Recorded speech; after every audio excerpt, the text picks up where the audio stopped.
Good morning. I want to welcome everybody to our virtual Nueces County Crops Tour.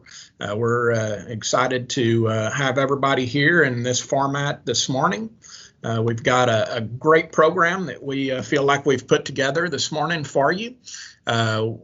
But to start, just wanted to introduce myself and provide my contact information for everyone. Our office is currently open for face-to-face visits, and so we certainly welcome anybody to drop by and say hello. And if we can assist you in any way, we're certainly glad to do so.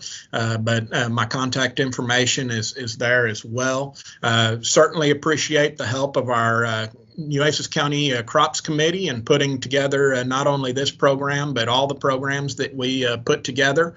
But specifically on this program today, Nueces County Crop Tour is very much a tradition in Nueces County. Great opportunity to showcase a lot of the demonstration work that we do year in and year out in the county, and the support that our cooperating producers provide us to put on those demonstrations is tremendous. And so being able to highlight those through a venue like our crop tour is very important to us. But with concerns about COVID and the current conditions in the country that we live in, it's very difficult to put that program on. And so, I had some thoughts about how we might proceed moving forward with this, as did a lot of our individual committee members. But all of those thoughts kind of had some disadvantages to them. And so in working with the committee, we were able to kind of come up with the format that we have put together for today. And I really do think that this is, a great example of how, working together, we can come up with some really good ideas. And so I think that this virtual tour and the format that we have put together today is going to be a good one. We've got some great speakers that are going to come to us live early in the program, and then we're going to show you how you can visit some of the demonstration work that we have going on in the county at your own leisure. So greatly appreciate the support that our county committee provides us in this program and all the programs that we put together here in Nueces County. I also want to recognize the members of our Nueces County Commissioners Court. They are very important funding partners with AgriLife Extension and being able to support agricultural outreach on the county level. And so greatly appreciate each and every one of our court members for the support that they provide us day in and day out for this program. Also wanted to recognize our AgriLife Extension administrators that are my direct supervisors. I've got Mr. Donnie Montemayor as our District Extension Administrator, as well as Philip Shackelford, who is our Southeast Regional Program Leader for Agriculture and Natural Resources and 4-H and Youth Development. And I believe that Dr. Shackelford is on the line today, and so greatly appreciate him participating in this program today. And then finally, without the support of industry, we couldn't get these programs done. And so we greatly appreciate the support that our sponsors have given us today. Of course, in our traditional field days, they would be very supportive in providing, things like our transportation and meals and all of those things that go into putting a crop tour together. Because of the virtual nature of this, we don't have some of those expenses, but we greatly appreciate these sponsors stepping up and providing for some of the expenses that we do have. And as a result of their support, we are going to have an opportunity to do some drawings at the end of the program and give away some nice door prizes as appreciation for your participation in today's program. So greatly appreciate the support of these 10 individuals and businesses for supporting this program today.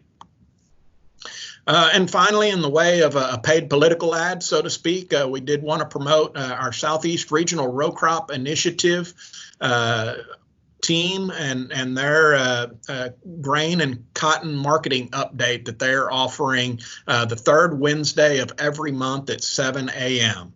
And so we do hope that you will join us for those conference calls.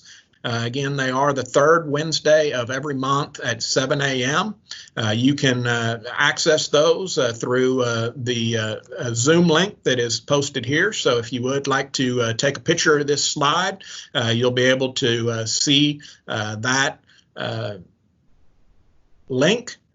Or feel free to email or text me requesting access to that link, and I will be happy to share that information with you so that you can access that in the future. But a great amount of information is shared with those programs each month, and so I hope that you will take advantage of that as well.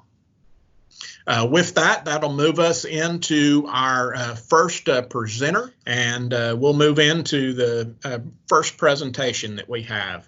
With us today, our first presenter is Dr. John Tomachek. He's an AgriLife wildlife specialist, and we've asked him to visit with us today about managing hogs and wildlife predation for row crop producers. And so greatly appreciate Dr. Tomachek for joining us this morning. And with that, I'll go ahead and let him share his slide presentation and turn it over to you, Dr. Tomachek. I live up in Williamson County in the Blackland farming region up here. So certainly this is something I live with every day in my personal life as well as professional. And so when I talk about wild pig management, I like to ask myself, what can I do better? I think we like to talk about best management practices, but with pigs, I'm always thinking about what are better management practices, because there's no silver bullet that's going to fix the pig problem for us. But there are some things to consider that we can do a little bit better. And Jason's got me in a half-hour time block this morning. I'll do my best to stay on time. And if y'all want to discuss this more later on, I've got my contact info at the end of the slideshow. I'm always available for y'all as a resource. Happy to visit with you anytime. So when we think about wild pigs, let me see if I can get this. There we go. Just to kind of take a step back and give us a little bit of perspective. And the number may be higher, it may be a little lower. On the conservative end of things, we're probably looking at somewhere in the ballpark of 5.5 million wild pigs in Texas, which the problem with numbers that we throw at you is that it doesn't necessarily mean a whole lot without some context. Put it in context, we know how many white-tailed deer we deal with, and in some cases, y'all as row crop producers probably have some damage issues with deer as well. There's probably 4.5 million deer in the state of Texas. On the other side, there's more pigs than there are deer. There are more wild pigs than there are domestic pigs in Texas anymore. And that's something that we have to take a step back and think on, the fact that the problem is in fact getting worse every year, and we aren't necessarily making the dent that we need. So folks that tell you, well, John, I don't have pig problems and they're getting better all the time. Science we've done over the years of population modeling suggests we probably need to remove 2/3 of those pigs on an annual basis just to keep populations where they are right now. And there are a lot of reasons for that, most of it being that pigs are so good at surviving, nothing really eats them. And those sounders of pigs that we see are family groups that cooperatively raise their young. Just like if my sister passed away in an untimely way, I would take care of her kids, no problem. The same is true for those groups of hogs. If we lose one of those sows, no big deal. The others will take care of her babies because they're all family. Right now, we probably kill about 30% of the population in Texas on an annual basis. And that's based on take information from private operators, government operators, aerial gunning, those kind of things. And to be honest with you, that's nothing to sneeze at. That is a tremendous amount of effort going on, but we always need to do better. So the question is, how can we do better? Because in the long term, this is not going to fix our problem. Wherever we are right now, it's going to get worse in the future simply because pigs are an opportunist and an omnivore. There is nothing they can't make a meal out of. So it's not like something that we could starve because there's nothing for it to eat. There's always going to be something for a pig to eat.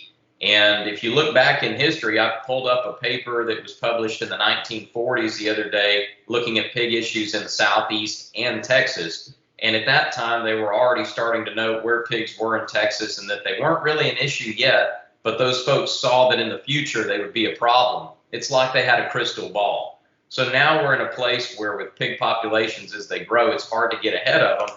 And folks always ask me, John, are predators going to fix the problem? And I mean, it's kind of tongue in cheek, you know, it's funny.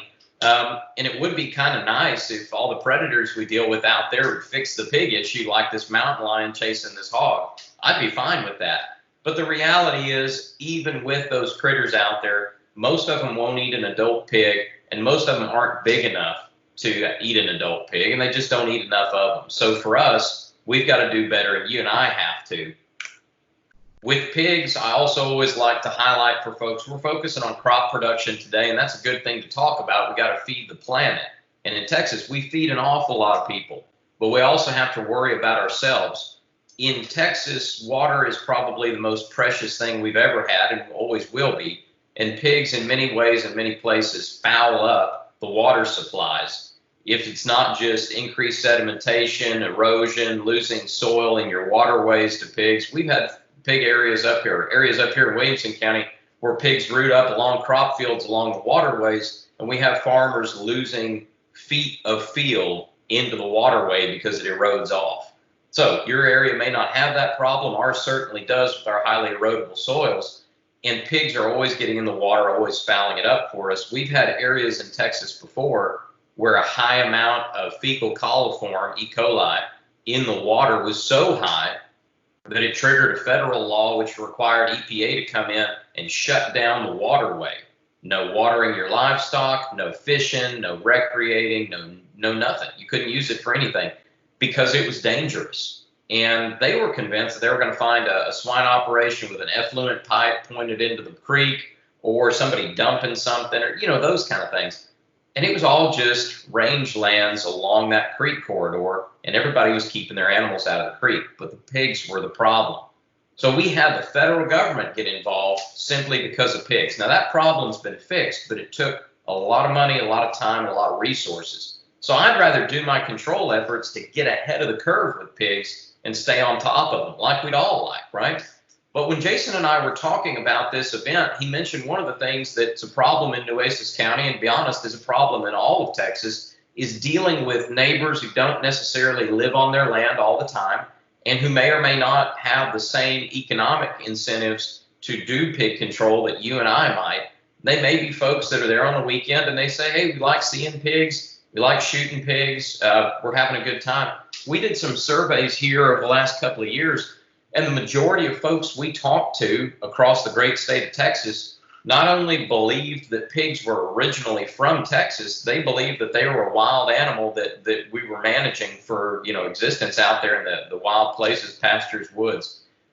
And that was terrifying because our message has always been that native wild animals have a place, they have a job to do in the system, they help keep that system strong and healthy. But pigs don't. Pigs are a problem. We need to get rid of them. We have folks that think they need to be there.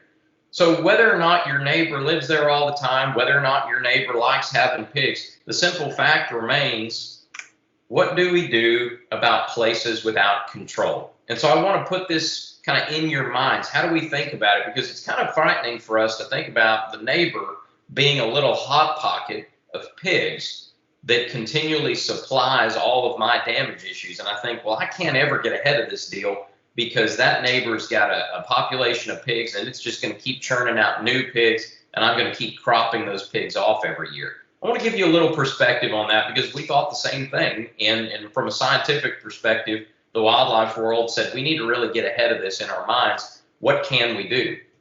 So we caught a bunch of pigs. We put GPS trackers on them. We let them go. I promise we killed them later. And we wanted to see what those pigs would actually do. So we learned a little bit about sounders. We learned a little bit about how those pigs move around. So if you've ever seen biologists talk about deer home ranges, they talk about how much country a white-tailed deer will actually use in its life. I do that stuff on coyotes. We do it on all kinds of things because we want to know at what scale should we be managing that animal, both in terms of habitat and harvest. What we saw with pigs is that your average sounder regardless of where we are, South Texas, East Texas, North Texas, doesn't really matter. They all move in an area about 4,000 acres in size over the course of a year or two, several years. And sometimes smaller area. It really just depends on resources. If they've got enough to eat, they don't travel that far, but over about 4,000 acres just outside their capabilities. The thing that's important to remember is that even though you might have a large property where you are, average property sizes in Texas anymore are no more than 500 acres. A lot of places are smaller. Where I live, property sizes are generally a lot smaller because we've got a lot of newer landowners that are buying them for recreational value. And frankly, with our proximity to urban spaces like Austin and other places, it is just hard to buy much acreage. And even then, many of the folks that are raising cattle up here, they do it on 200-300 acres. It's not a large operation anymore. Even in South Texas, you get somewhere like Jim Hogg County, which is very rural. Good old Jim Hogg County, the average property size is about 1,100 acres. And I know this because we do some work in Jim Hogg County, and about a third of that county is owned by one ranch, so they kind of skew the average. The point I'm making with this is that even though it seems tough to get our arms around, it's highly unlikely that the pigs we deal with are ever just on one property, that they're insular, they're insulated inside of our neighbors, and we can't ever get ahead of them because they don't ever leave. That's pretty slim chances, to be honest with you. So yes, there are areas that don't have control, and I cannot get on there to control on that place. It's not my land. They get to make their choice for themselves. But what can I do to control pigs from the places that I don't control? That's a great question. So I want to talk a little bit about some of those options that we have over the next half hour. So one thing I do want to talk about, and we don't have a lot of material for this yet, this is in the works right now, and I'm excited to talk about this because at this moment I've got folks across the great state of Texas that are working on this. Closest to y'all, I've got a young lady that works for me out in Matagorda County that's doing this right now. And we know that there is no fence that's pig proof.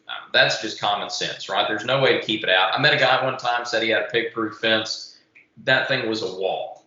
Sure, maybe a concrete wall is pig proof. Once we get away from that, we know they're resistant to some extent. What options can we use? What fencing can we put up? Well, I mean, you could put field fence up, net wire, various configurations of electrical fencing show some promising results, and traditional bull panels, cattle panels, that kind of thing. We're doing trials right now, as I mentioned, and what we're really trying to get to is, yes, those static fencing options like field fence and panel, they work to some extent, and the fencing companies will be glad to tell you that they'll keep all the pigs out all the time. We want to see how much will they keep out and what's the cost benefit of a person erecting one of those fences. Is it going to ever pay for itself? Also true for the electrical fencing. What configuration of electrical will keep the pigs out and do it long term? And the reason I say this, I like thinking about electrical fencing to use pig behavior against them. Pigs are incredibly intelligent. One of our issues with trapping pigs is that if we do a bad job and they learn what the trap is, we educate them and they won't ever come back. Worse than that, they will teach other pigs in their sounder not to go into the trap. With electrical fencing, what I want to do is scare the tar out of them and convince them that that fence, whatever's inside of it, is not worth the effort and they want to go somewhere else. In the wildlife damage world, we commonly do this with bears in the West. I used to live in New Mexico. We had issues with black bears, and we would erect electrical fencing for black bears to keep them out of feeders, a variety of other attractive resources. And they'll test it the first time, but if it's well built and they can't find a way to get through it, they leave it alone and they don't come back. So we're conducting trials right now to try to find that sweet spot of cost benefits for folks both in a rangeland setting, maybe you're trying to protect a feed source, or in a row crop setting where you're trying to protect large areas. And again, something like field fence may or may not be cost effective. So stay tuned for those results. I apologize, we don't have all of them right now, but within the next year, we ought to be pushing those out and your county offices will be getting those results from us. One thing we do have, which we did, and this is just to make an example, this is traditional cattle panel, that 4-inch square utility panel. We cut it down to 28 inches tall. We're trying to keep pigs out of deer feeders because folks were complaining about pigs eating all the corn. Fair enough. This is not anything complicated. We just erected a circle around the feeder. We used T-posts at about 4 or 6 feet apart and cut it down to 28 inches, mostly so deer fawns could still get over it. In this case, we cut pig traffic down by about 50%. And that's a big thing, y'all. And this happens in two different ways. One, they just can't get to the feed, so they don't care anymore. Even the little piglets may get inside the panel, but they don't stay because they have to separate from mama and the relatives. They don't like that. Well, the thing is, when we do these GPS studies of pigs, we watch them and their travel patterns. They move between cheap, easy meals. So when we make a feeder harder to get to and not a cheap, easy meal, they often quit spending as much time in that area and maybe off of that property because there's nothing there that they want. The same is true if you think about your crop fields, where part of the year you don't have pig issues, but then perhaps at planting or in a certain growth stage of your corn, there's a tremendous amount of pig damage because that corn resource was at a level or a stage that was very palatable to them.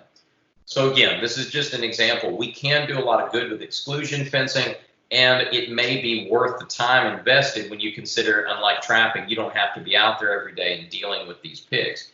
So I do want to talk about our legal options for pig control, and I want to point out that I do not have chemical control on here. Right at the end, I'm going to talk a little bit about where we are with chemical control and kind of what you can expect in the future. Because for areas that we do not have the ability to control directly, or maybe one of these options just isn't practical, chemical control is going to be a good thing for us. But we're not there yet. We've got some hurdles to get over, and I'm just going to give you brass tacks where we are right now on chemical issues.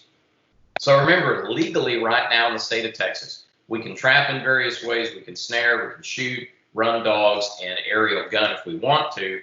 And I just want to remind everybody, because it's never bad to get a reminder, that wild pigs in Texas are not wildlife. And again, I used to quit saying this, but after the survey results we got, I went back to this. They're free-ranging livestock. Legally, according to the code of the state of Texas, those animals are free-ranging domestic livestock. You, the landowner, own them when they're on your property, just like you would own cattle, just like you'd own anything else, because that is the way that those pigs were brought to this country, and so our law honors that still. They're yours. They don't belong to the state. They don't belong to your neighbor when they're on your property. As soon as they cross that property line, they're all yours. You can do with them what you want. If the neighbor likes hunting them, but they come to your side and you just mow them down or trap them and get rid of them, that's your business, and legally they can't say anything to you. They may not be happy about it, but that's just tough.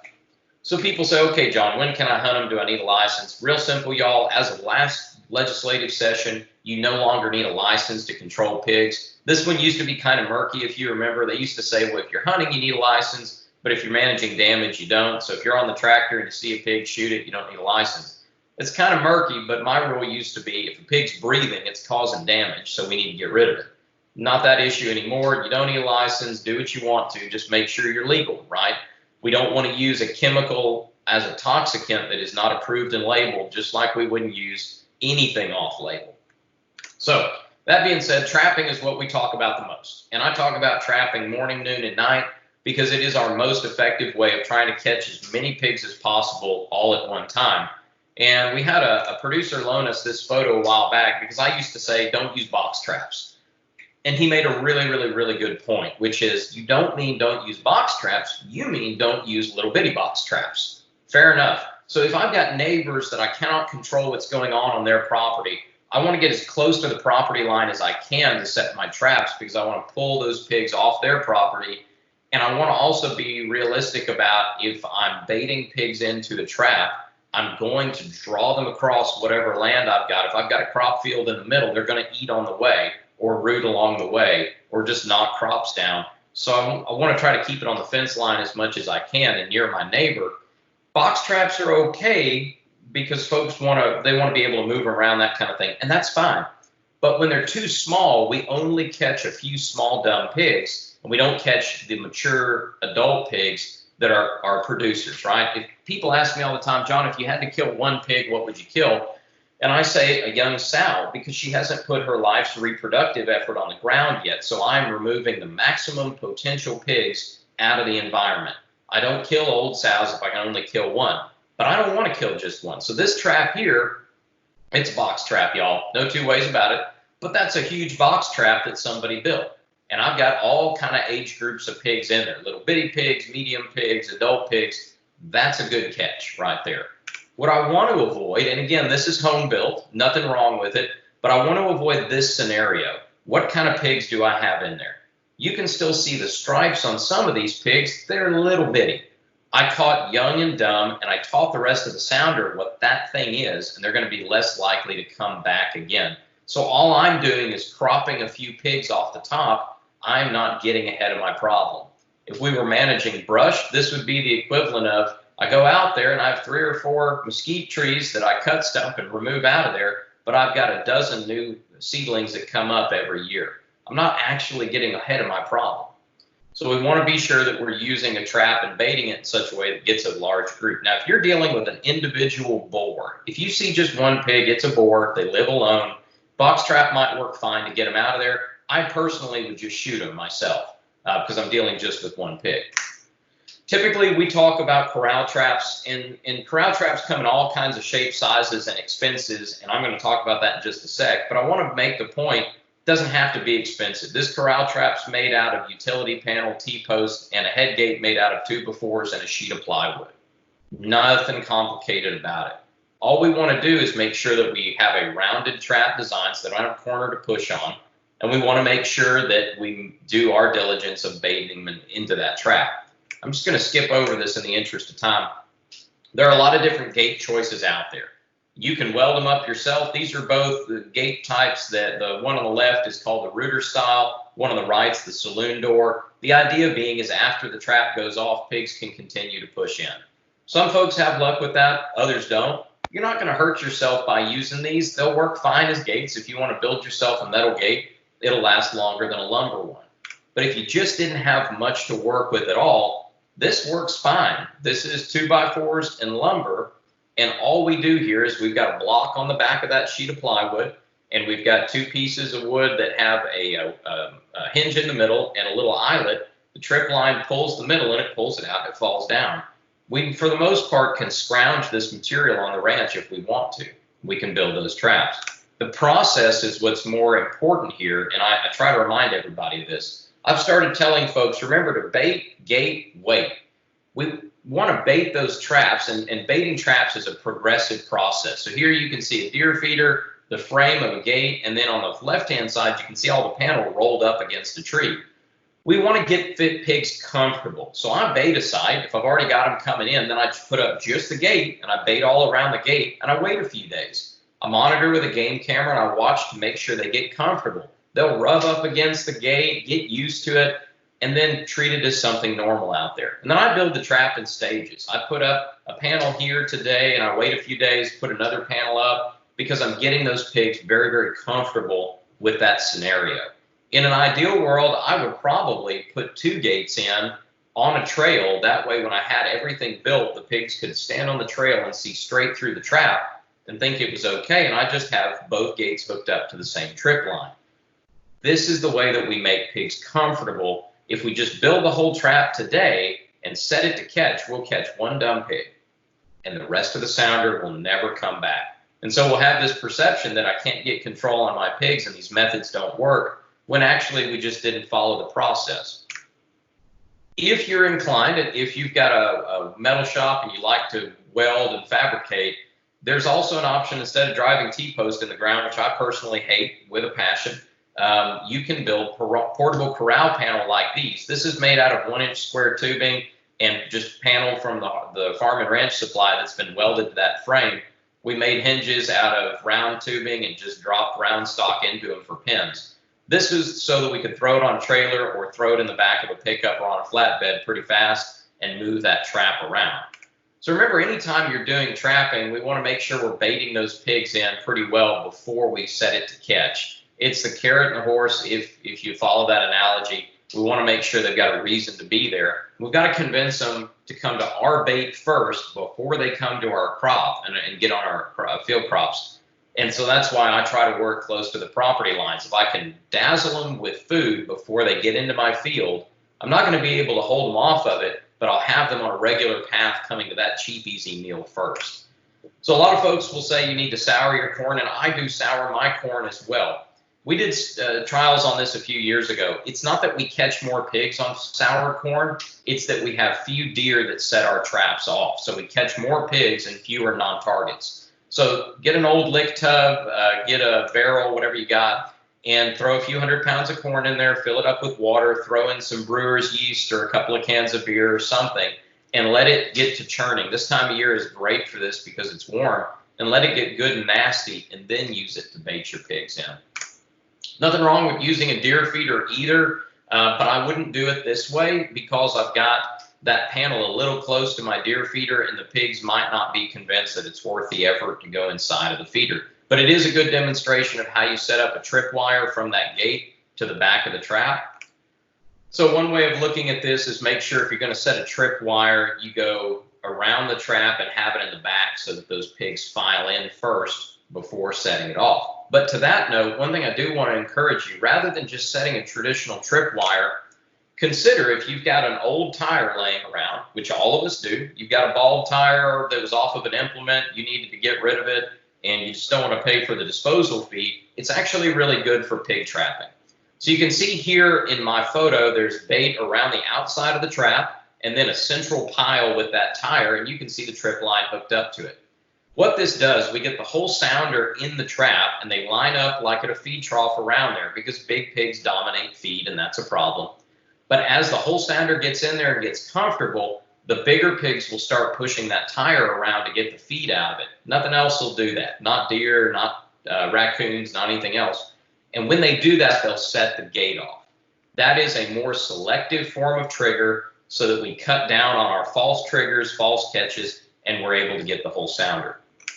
Now, one thing that Jason and I have been talking about is remote traps. So these cell phone and usually triggered, remote triggered traps. That's a wonderful way to be able to narrow down and use it to catch the whole sounder. I personally do that, and remote triggered traps come in a variety of sizes, shapes, makes, models. And I've got to be careful here as an extension man because a number of these are patented, y'all. And I can't promote a private business, but there are some that are truly under patent, and so I've got to be careful. What I do want to suggest to you here is that remote triggering is a powerful tool. We've got to use it wisely, but if used perfectly wisely, we can do a lot with it. So put it to you this way. If you've got a camera monitoring the trap and you get that information on your cell phone and you're able to see when the pigs are in, and you wait and wait and wait and wait, and you see night to night on your camera how many pigs you have, I usually have a pocket notebook like the crop companies will give you, the seed companies, and I keep a tally every night by trap of how many pigs I saw in there at most. And after 3 or 4 or 5 nights go by and I don't see any more, and I go, yep, that's the whole group. I watch that trap, and the next time I get a signal on my phone and I count that many pigs, and that's one of the reasons for spreading the bait around like a feed trough, I can count the pigs, and I go, yep, that's them. Hit the button, close the trap, I have the whole group. Incredibly powerful. I get rid of all those pigs, there are no survivors, there are no witnesses, and we move on with life. I do that here to protect our crop fields up in Williamson County, and we've had a lot of success with that. We've started planting corn in areas, again, we haven't done corn in years because of pigs. So one thing I do want to point out, though, there are a number of companies that make these. The thing that's most important is generally those pigs are going to set that remote camera off at the worst possible time of day. You have to be dedicated to going and doing. If it's 2 in the morning, you've got to wake up and hit the trap. If you're not willing to do that, it may not be best for you. But if you are, it is a tool that is very useful. Now, they are not cheap, guys. These are expensive traps. And so I say usually these are best to use when you've got regular problems in an area and they're going to get a lot of use. If you occasionally have pigs somewhere and trapping a few keeps up with the damage, it's probably not the most cost-effective approach, but you might consider going in on some of these traps that are expensive. You know, they can be a few $1,000s. Go in with some neighbors and buy one together and use it as a co-op and help one another out with it. So I do want to point out there are different kinds of corral traps. We're actually doing some trials on different kinds of corral traps right now, and this is just a placeholder slide for me to explain this to you. So there are a lot of different designs out there. There are manually triggered corral traps like the ones we've been talking about most of this time, either static, where you put them in the ground with T-posts and whatnot, or portable, where they're made out of panel and you can move them around easily. There are also traps that have the manually triggered, but they drop from above, right? It's a cage that's suspended and the pigs set off a trip line and the whole thing drops on them like a mouse trap, or like that old style deadfall trap with the box and the Looney Tunes cartoons. That works too. And there are remotely triggered traps, static and portable, like we talked about. You can get online, see a dozen different makers, some in South Texas. And there's one brand of top dropping remotely triggered trap. And it drops from above. You set it off with your cell phone.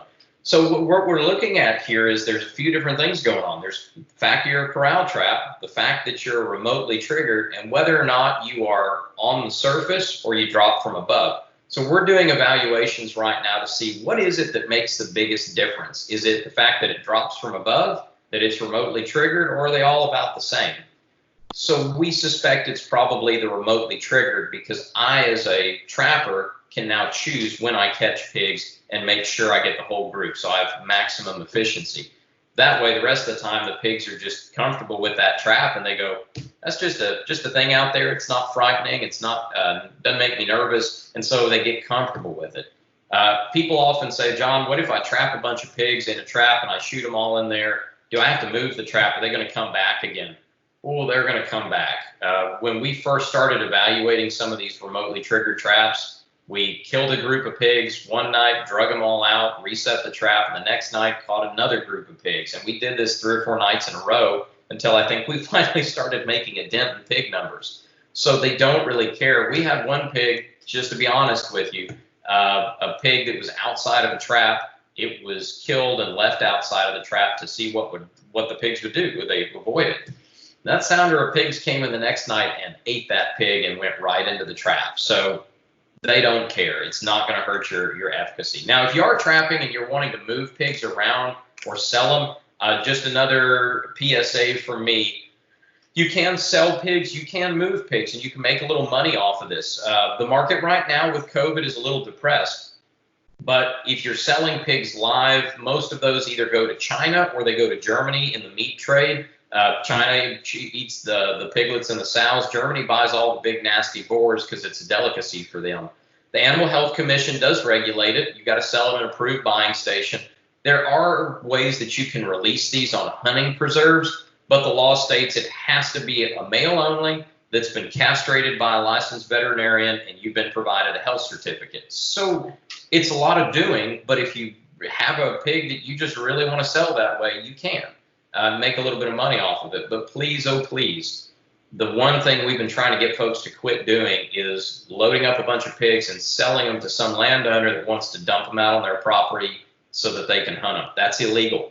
It didn't used to be, but it's been illegal for almost 20 years now, but we still have a lot of folks that do it. And I know as row crop producers, that is the last thing that makes you smile. So help me out here in getting the word out to folks. It's fine to move and sell, but don't just dump them out. That's illegal.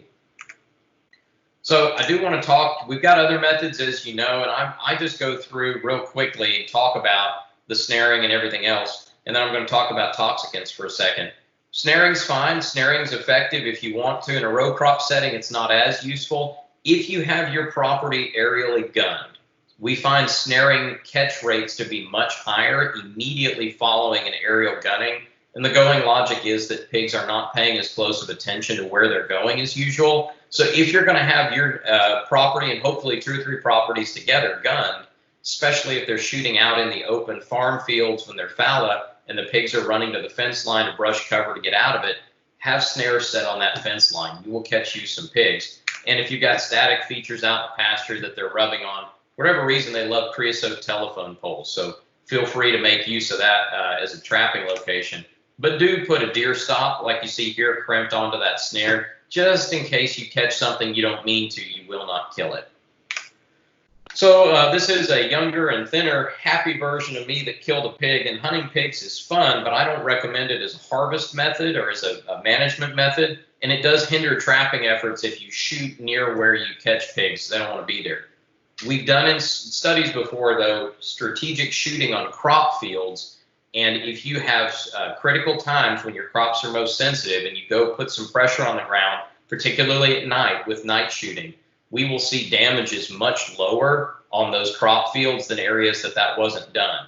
So even though it's not a permanent solution, it does help you protect your crops short term. Another option, aerial hunting. We really use this a lot nowadays, and it is very effective. You're blessed in South Texas. There are a number of helicopter operators to work with for a variety of things. A number of them are good personal acquaintances of mine, and that's just one of those things that's become an industry. Wildlife Services, our government trappers, can be a very good option as well if your county's participating, so visit with them and see about getting some helicopter time. The thing I always tell everybody is you got to get a landowner authorization, that LOA, so that they can fly, but really try to get as many properties signed up together to create one big block of land, because pigs don't respect property lines, but the helicopter companies have to. So if you're a row crop producer and you've got a neighbor that is rangeland and they're willing to work with you, that is a great partnership, because the helicopter boys want to run those pigs out of the brush country onto your crop fields so they can gun them out in the open. And that can be a wonderful way to be good neighbors. You're not asking them to actually do any of the trapping, deal with those pigs, but if they're open to the idea of the helicopter operating, if it's Wildlife Services or private, they can push those pigs into the open and get after them there. I'm just going to mention real quick, dogs have been around for thousands of years, pig dogs. Humans been doing this forever, y'all. It is probably the oldest method of pig hunting. Much like regular old ground shooting, it's a low harvest method. It is good for pressuring pigs, just like the other. But I want to encourage a couple things. One, access issues. Make sure you're working with the neighbors. It does hinder trapping efforts because the dogs run the pigs off. But one thing that we've got to do a better job of if we're doing dogs on pigs is that the optics aren't good.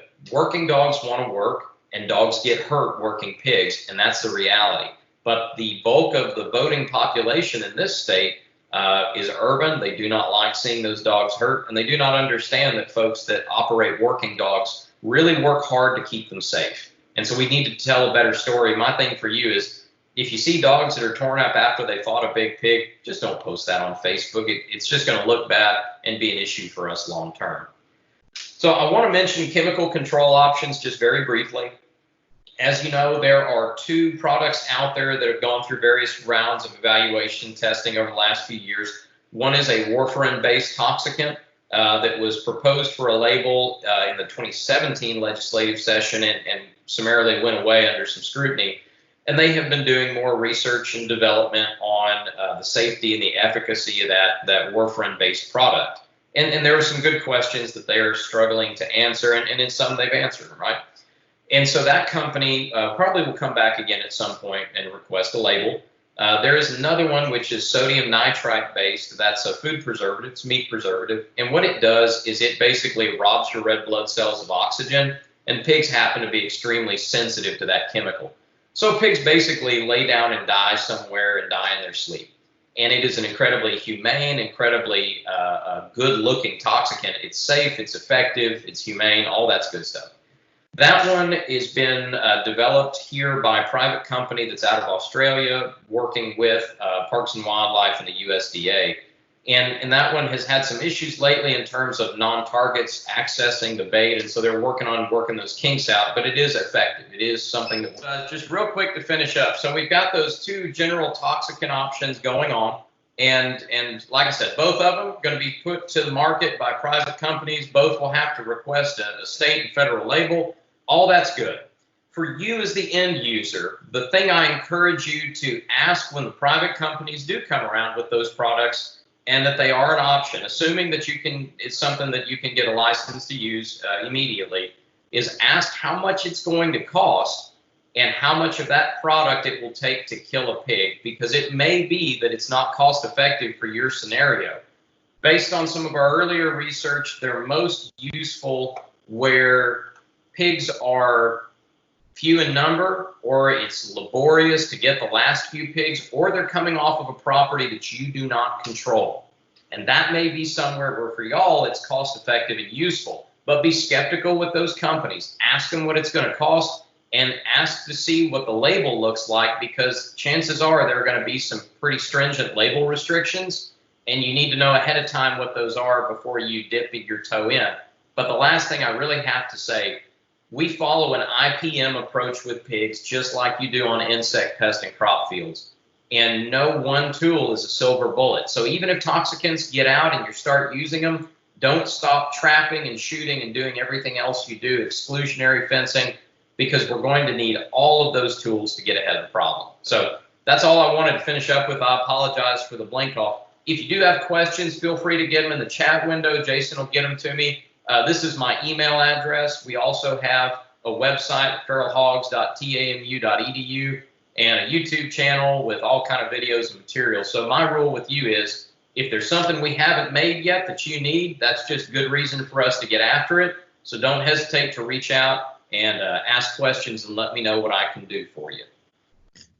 Thank you, Dr. Tomachek. I appreciate that. Thank you for being a part of our program today. I greatly appreciate that. And I'll go ahead and let Dr. McGinty load his slides again and turn it over to him. Dr. McGinty is our next presenter. I think most of us know Dr. McGinty as our extension agronomist here in the Coastal Bend.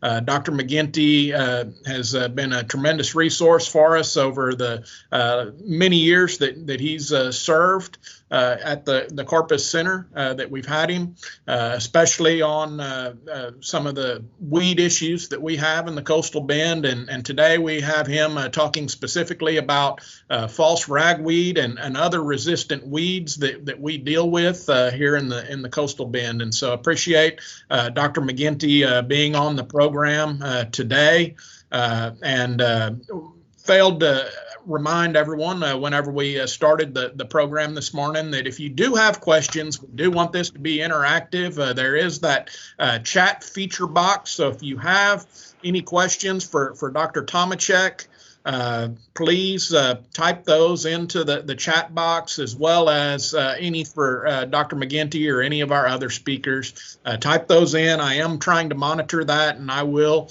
get those questions asked of our presenters as we do that. Okay, sounds good, Jason. I'm assuming everybody can see my slides and hear me. If not, please let me know. So I've got a kind of a mixed bag of things to discuss, but all related to weeds. Want to start with just a framework for where we are in the state of Texas right now in terms of resistant weed issues. And this is basically our documented list thus far of everything in the state. Now, the ones that I have highlighted in red are the ones that are really more relevant to us in Nueces County, with our Palmer amaranth or pigweed. We have, of course, glyphosate resistance that we've been dealing with for some time now. Atrazine-resistant Palmer pigweed did not start in this part of the state. Actually started in West Texas, but we are picking it up. Excuse me, my slide advanced without me. We are picking up some atrazine resistance in this area and have been for the last few years. We also have ALS herbicide resistance in our Palmer amaranth. And that goes back, I believe, to some staple use in cotton in the pre-Roundup Ready days. It's still amazing to me that this many years after we essentially stopped using staple that we're still finding ALS resistant pigweed out there, and they're actually pretty common. And so we've got atrazine, glyphosate, and ALS resistance in that species, and it's not terribly uncommon to find some two-way resistance out there. So you might find some Palmer pigweed that has glyphosate and atrazine resistance, or glyphosate and ALS resistance. Much less common, you can find some populations that'll have all three, but that's about the extent of it with Palmer amaranth. With false ragweed, and I'll talk quite a bit about that species here in a bit, we're primarily dealing with glyphosate and atrazine resistance.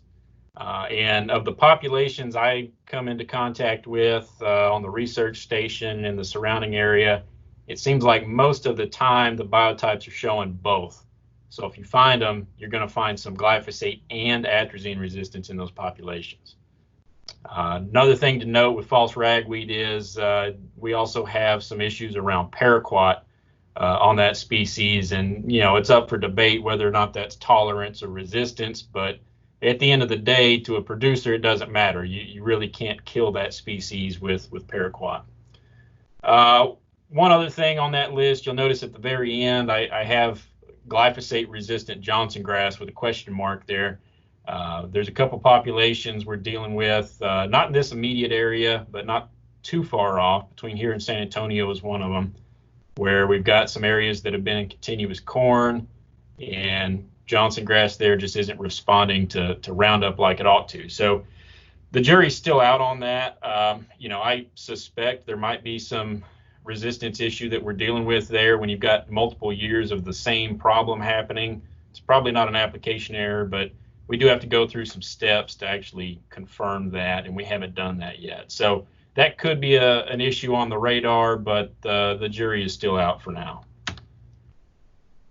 But to put that into perspective, Texas is not dealing with nearly the kind of problem that the Midwest, Mid-South areas are dealing with. If you look at water hemp, which is a close cousin to our Palmer amaranth that grows not too far north from here on the coast, water hemp in Missouri, they've actually found a population there with 6-way resistance. So a single population, single biotype of that species that has atrazine, ALS, reflex, Roundup, Callisto, and 2,4-D resistance.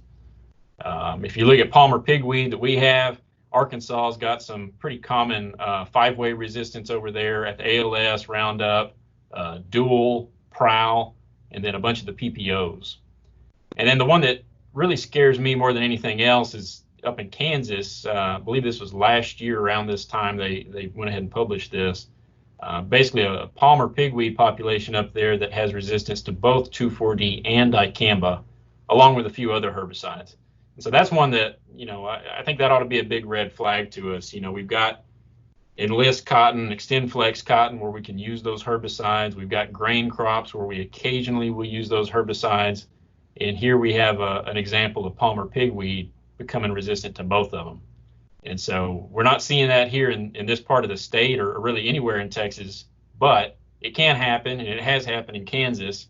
And so we got to realize that the potential is there for that to happen here if we start using those herbicides a bit too much without help from other chemistries.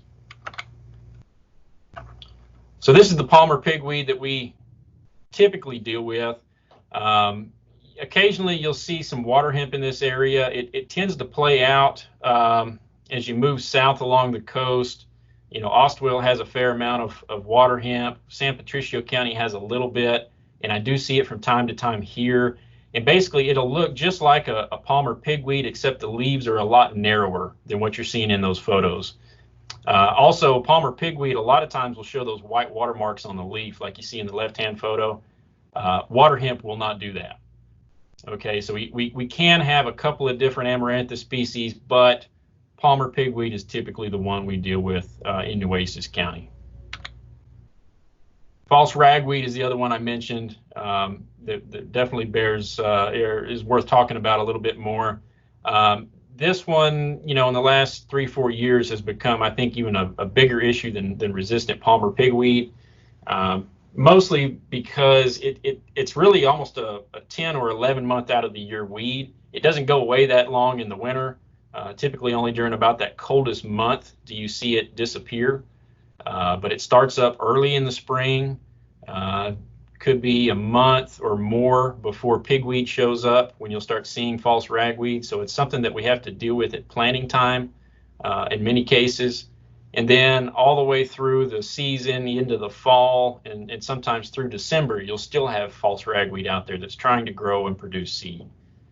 And like I said, near as we can tell, that species has always been tolerant to paraquat, plus the issues with Roundup and atrazine resistance. And the main thing with this species, and you could say the same for Palmer pigweed, is that, yes, we have resistance issues, but we do have alternative chemistries. The important thing to remember is the alternative chemistries just don't control big plants. So you've got to be looking at these ragweed and targeting them in that seedling stage like you see in the right-hand photo. That's a stage of growth where we can easily control them with a lot of the alternatives. Even on occasion when they get as large as what you're seeing in that pot where they're starting to flower, we can still control those plants. But if they're as big as the plant on this slide, like you see on this tailgate, that's a different scenario altogether. We can sometimes burn that plant back with things like Liberty, but it's really hard to kill that plant and eliminate it altogether. So be thinking about your pigweed, your ragweed in the seedling stages. That's what we want to target. Another thing to be aware of with false ragweed is that in every field I've seen that has a big ragweed problem now, it started on the edges. Okay, this is a photo that's several years old now, pretty close to the research station. This is after a grain crop came off, and this photo was taken pretty late in the fall. And you can see on the edge of that field, on the roadside where I'm standing, a lot of dead material there, dead stalks. Those stalks are old false ragweed. And over the course of the season before this photo, that field was just ringed by this line of false ragweed on the edges and didn't really have much out in the field. And I suspect they were still managing with Roundup at that time, and when they would spray the field, they'd hang that boom off a little bit and spray that roadside, and you wind up with this nice strip of nothing but Roundup resistant false ragweed. And those plants are out there flowering and making a lot of seed.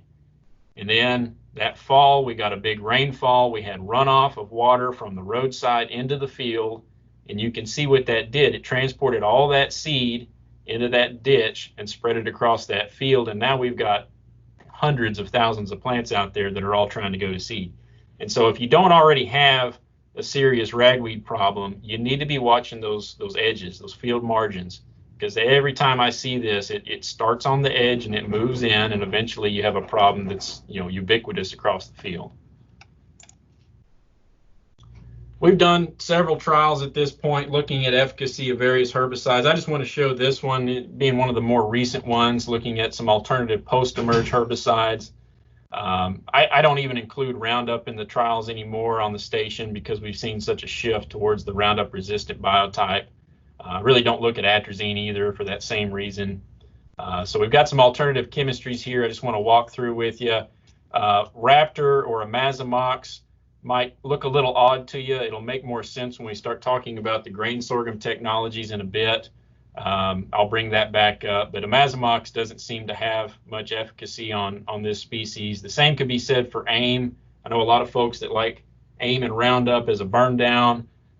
It's a good tank mixture if you're not dealing with these resistant plants, but AIM by itself doesn't do much to this species, and if you've got Roundup resistant biotypes, of course, I wouldn't expect any improvement with that tank mixture.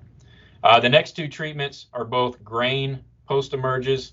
So in your sorghum, if you've got emerged false ragweed, I'd be looking at these two, Starring NXT at 21 ounces mixed with a quart of atrazine, or Husky at a pint mixed with a quart of atrazine. Both of those are very effective. What I've seen in this trial and in a couple other instances is that Husky tends to burn a little quicker, but by the time you get to 10 days to 2 weeks, NXT and Husky look about the same, and they're both very, very effective. Next up would be Sharpen.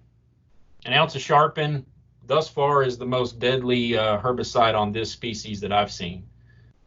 It's a little tricky to use. It's really just a burn down herbicide, so it doesn't have a lot of uses in season, but from that burn down perspective, I don't know of a better option at this point than Sharpen. Liberty is very effective as well. Caveat there would be size. When you get those bolted plants, Liberty is going to have some problems controlling those bigger individuals. Then next up, we've got Extendamax and Enlist 1, so your dicamba, your 2,4-D. In this case, neither of those herbicides are perfect.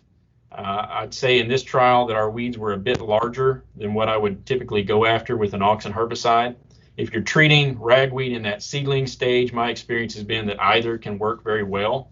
But once they start to flower, I wouldn't be going after that species with an auxin herbicide. And you can see that here. We're not getting any better than about 90% control with Extendamax, and looks like just shy of 75% control with Enlist 1. Last one on there is Invoke. This is the first time I put Invoke into one of these post trials. I've anecdotally heard that it can work quite well. In this case, it did not, and I don't know if that's a function of weed size or if there could be some ALS resistance out there. I don't know, so I'm not prepared to say a lot more about this other than we need to try it again. But in this trial, Invoke was not giving us acceptable control, only about 35% by the time we got to 3 weeks. So just to bring it together, this is my take on what you can do from the beginning of the season all the way through in your cotton, in your grain, if you're managing these resistant Palmer amaranth or false ragweed. So let's start before we plant. If we've got emerged weeds up, and chances are if we have a wet winter or a wet spring, we're going to have some false ragweed up at that point. So you're burned down. I've got 3 options for you. You could tank mix glyphosate and either 2,4-D or dicamba, depending on what trait of cotton you're growing, or you could take your pick in grain. Glyphosate for your grasses, the auxin for your broadleaves, of course. If those plants are small, if they're in the seedling stage, I don't have any problem with 2,4-D or dicamba as long as you're not spraying on a real cold day. They can work just fine. Next up, one of the easier options would be Liberty in corn or cotton. Very effective, again, provided the weeds are small enough. Very effective against our Palmer pigweed and Parthenium ragweed. And then in grain crops, we have the option of Roundup and Sharpen. So Roundup for your grasses, Sharpen primarily targeting our false ragweed. It'll also do some good on Palmer pigweed. Very easy to use in grain. An ounce of Sharpen, there is no plant back restriction going to grain. You can plant immediately. If you want to use Sharpen in cotton, it's going to be a little more difficult. You got about, I believe, a 42-day rotational interval between when you spray Sharpen to when you plant cotton, plus you need to have some rain in between there. It's not always the easiest thing to predict and plan around. But in grain crops, this would be probably my #1 recommendation. Use Sharpen, you can plant immediately. And then when you plant, at this point, if you're putting out a pre-emerge, I think regardless of the crop, you need to have one of those group 15s in the mix. Okay, these are the chloroacetamides, Dual, Warrant, Outlook, Zidua. Whether you're growing cotton, sorghum, or corn, some or all of those herbicides can be used. Okay, so in your cotton, you can use Dual and Warrant pre-emerge. After it comes up, you can spray Outlook. Sorghum, we have Dual, Warrant, and Outlook. And then in corn, you have the option of Zidua as well. In grain crops, I still recommend that we put atrazine in the mix. Even though we do have some problems with atrazine-resistant weeds, it's still too good on too many other weeds, and it's so economical, I would still put it in the mixture. In your cotton, a tank mixture with either Cotoran or Caparol can be very, very effective. Our nursery plots here on the station on these Victoria clays, we run a full rate of Cotoran and a full rate of Dual. And that's conventional cotton. I'm doing that because I don't want to chop weeds and I don't want to spray some of the other options we have out there. So very effective. If you happen to have some lighter ground, you might want to take a second look at that. But Cotoran can be very, very good. But again, I would still tank mix with one of those group 15s, whether it's Dual or Warrant, just to give you some added protection against false ragweed, and they're very, very good on Palmer amaranth. Then as we move through the season, going back to what I said earlier, watch those field edges. Okay, if you don't have false ragweed in the field yet, but you've got a big population basically encircling your field or up next to every roadside ditch on the property, do something about it. At very least, get a shredder across it. That'll help. It's not perfect, but it's better than doing nothing. You're going to at least reduce the amount of seed that those plants can produce. What I've seen when we start mowing false ragweed on some of our margins here at the station is that you'll do it a couple of times and those plants will then start to flower very low to the ground and still make some seed. But you are reducing the seed load that's going back into that field to some extent. Disking would be a better option, or we run a power tiller, rototiller behind a little Kubota tractor, and we do all our margins that way. The only thing that is a bit of a problem, though, is when you come in and you till up those field edges, the next time it rains, you're going to have a solid carpet of weeds in that tilled ground. If I want a good stand of weeds to spray for a trial, the first thing I do is till it up and wait on a rain. And so what we've actually had to shift to, instead of tilling it repeatedly through the course of the season, 2 or 3 times, we till it once And then now we're spraying residual herbicides on that tilled ground so we don't have to come back and do anything else for the rest of the season.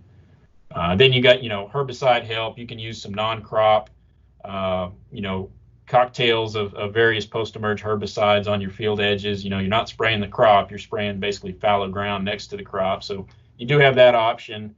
The right answer is probably going to be some combination of these things, maybe disc it up once and then spray from there on out. But just be aware of what's going on your field edges and take some action to reduce the load of seed that's going into the field. And then in the crop, when these weeds emerge, we have several options still available. In your cotton, your Liberty Link corn, Liberty is probably my go-to. Very effective on false ragweed, still very effective on pigweed, provided you can spray at the right size. Don't let these weeds get more than about 3-4 inches tall, and Liberty works fantastic. In Enlist or XtendFlex cotton, you have those options of 2,4-D or dicamba. But like I said, very size specific, and I think even more so than Liberty. But they can be used if you can spray those weeds in the seedling stage. And then in your grain sorghum, I mentioned earlier, Husky or Starring NXT tank mixed with atrazine are very, very effective. But critical that you mix with atrazine. We saw in a trial a couple years ago, I believe, where NXT by itself was just not good enough on Parthenium ragweed, but for some reason when we tank mix it with atrazine, it just absolutely smoked that species. And we saw that again this year in the trial I showed you earlier. Now, bear in mind, both of those herbicides can and probably will burn the leaves on your grain sorghum. I've got a lot of experience with Husky in doing that over the years. We've never seen any yield impacts, but it is something you need to know. You don't want to be surprised by that crop injury. But sorghum can take that kind of injury. It'll grow out of it. I don't expect any impacts on yield. All right, next up, looks like I got a few more minutes left. I want to cover the sorghum traits, herbicide traits in sorghum that are kind of all in various stages of moving to the market right now, and just give you a kind of a 30,000 foot view of these things. From Corteva, we still have Ensign grain sorghum that they're working on. That's ALS tolerant sorghum, broad ALS tolerance. In that system, they're designing to be used with a herbicide called Zest, which is nicosulfuron, and got a lot of experience with Ensign sorghum over the years. And my take on it is what I've shown here. On the benefit side, very good control of your Texas panicums. It is size dependent, just like it always is. But 3 to 4 inch Texas panicum tends to respond pretty well to Zest. When they get larger than that, you're going to see a decrease in control. Some control of broadleaves, and I'll show you some data here in a little bit. Actually, pretty good control of Palmer amaranth. And Ensign sorghum has very broad ALS tolerance, so there's some potential additional options for other chemistries should herbicide registrants want to pursue that. On the con side of things, nicosulfuron doesn't really have any appreciable soil activity, so it's a post-emerge herbicide only, and all of the Ensign traded sorghum that we've used thus far does show some injury in response to that herbicide. Typically, it'll yellow up a little bit. You can see it start to try to lodge, but most of the time we get 2 or 3 weeks down the road, the sorghum grows right out of it and it goes on to yield just fine. But it does show some injury to that herbicide. Next up is eye growth. This is coming from Advanta. This is imidazolinone tolerance. This one, I believe, is going to be the first one to make it to the market. They actually have some acreage with eye growth hybrids already. It's very limited this year, but they're anticipating a launch next year on a larger basis. On the pro side for that, I'd say fair to good grass control. The herbicide they're pursuing is a Mazamox. Been on the market already under the trade names Raptor and Beyond, but they're developing their own version of that. So it's primarily a broadleaf herbicide, does have some activity on Texas panicum, and I'll show you some of that here in a little bit. Also has some soil activity, and what we're starting to learn is that one of the very viable uses of a Mazamox might be as a pre-emerge rather than a post-emerge herbicide. Very effective on broadleaf species. Also excellent crop tolerance. We've done a lot of tolerance work with iGrowth hybrids, have yet to see any injury whatsoever when we put a Mazamox on them. On the con side, again, fair to good grass control. It does something, but it's not perfect. Okay, it's not going to be a standalone herbicide for Texas panicum, but it does help. Also, the tolerance in iGrowth is limited strictly to the imidazolone herbicides. So those are ALS herbicides, but that trait does not extend to all of the families of chemistries in the ALS mode of action. So it's just limited to a Mazamox and a handful of others. And then the last trait is coming from S&W, more of a recent development. This is what they're calling double team. It's ACCA's herbicide tolerance. And the ACCA's herbicides are grass killers. We call them graminicides. So if you ever use Select, okay, it's in that same family. I believe they're moving forward with using Quizalifot or Assure, or a herbicide like Assure, for use in double team. On the pro side, excellent grass control. That's what those herbicides do. That's what Assure is designed to do. It's just a grass herbicide. They're very effective. They are still size dependent. You can't let your panicum get waist high and put out a seed head before you spray, but sprayed at a reasonable size, Assure can work very well. On the con side, though, the graminicides don't really have any soil activity, so it's a strict post-emerge herbicide, just like Zest, and no broadleaf activity whatsoever. The graminicides are strictly grass-killing herbicides, so you're going to have something else in the mixture to control your broadleaf weeds. I mentioned we got a lot of experience with Ensign sorghum. We're trying to gain some experience with iGrowth sorghum. This would be the third year we've worked with iGrowth. Got a good student project running at multiple locations last year and this year. And I just wanted to show you just a drone photograph of one of those. Kind of gives you an idea of what we're dealing with. So Raptor is a Mazamox, which is the herbicide they're pursuing. And you can see over on the left-hand side, a couple of post-Raptor applications at 6 and 9 ounces on 3-inch, so fairly small grass weeds. And, you can see those plots are cleaner. If you look in the middles, we definitely took out some grass. This is actually from our Beeville site, so it's primarily a panicum species up there. So sprayed on very small grasses, a Mazamox seems to be a viable option. Sprayed on larger grasses, the next two treatments where we sprayed at 6-inch tall panicum, it's just not very effective. You can see all that grass, all that green in the middles. That's a bit of a problem. And then if we move forward to some of these atrazine and Outlook pre's, followed by Husky Post, those are some of the cleanest treatments in the test. So I still think we need to use a good pre, something like Outlook or Warren or Dual. Still tank mix it with atrazine, and then we come back in with Husky that could help clean up some of the grasses that emerge later. And what we've seen also, not so much at this site, but at the other two, and we're seeing it again this year, is that Raptor Pre has some use as well, as far as suppressing or eliminating some of your Texas panicum. It's been a little bit inconsistent. You can see it at this site. It didn't really do a great job. Those last two treatments on the right, we had some significant grass escapes, but we've seen elsewhere where a Raptor Pre might be a perfectly viable option. So we're still looking at that. We'll still give it another try this year and continue on so we have a good recommendation when folks start to plant this stuff. Another way we can look at it is by comparing all of these various herbicides in a head-to-head. And this is something that Brent Bean with the sorghum checkoff worked with us to get implemented this year. And so we've got all the chemistries associated with all three traits being put head-to-head in this trial. First off, let's look at some of the pre-emerge herbicides. So we've got some of the standards here. We've got Outlook, Warrant, and Dual going head-to-head with the Mazamox at 6 and 9 ounces. Like I said, there's some activity with the Mazamox, not so much with the other two, so we didn't look at those. And what we've seen is, with Palmer Amaranth, which is what you're seeing in the orange bars, definitely has some activity, from the residual standpoint with the Mazamox, but it is not nearly as good as your Outlooks, your Warrants, your Duals, so those Group 15 herbicides, but it does provide something.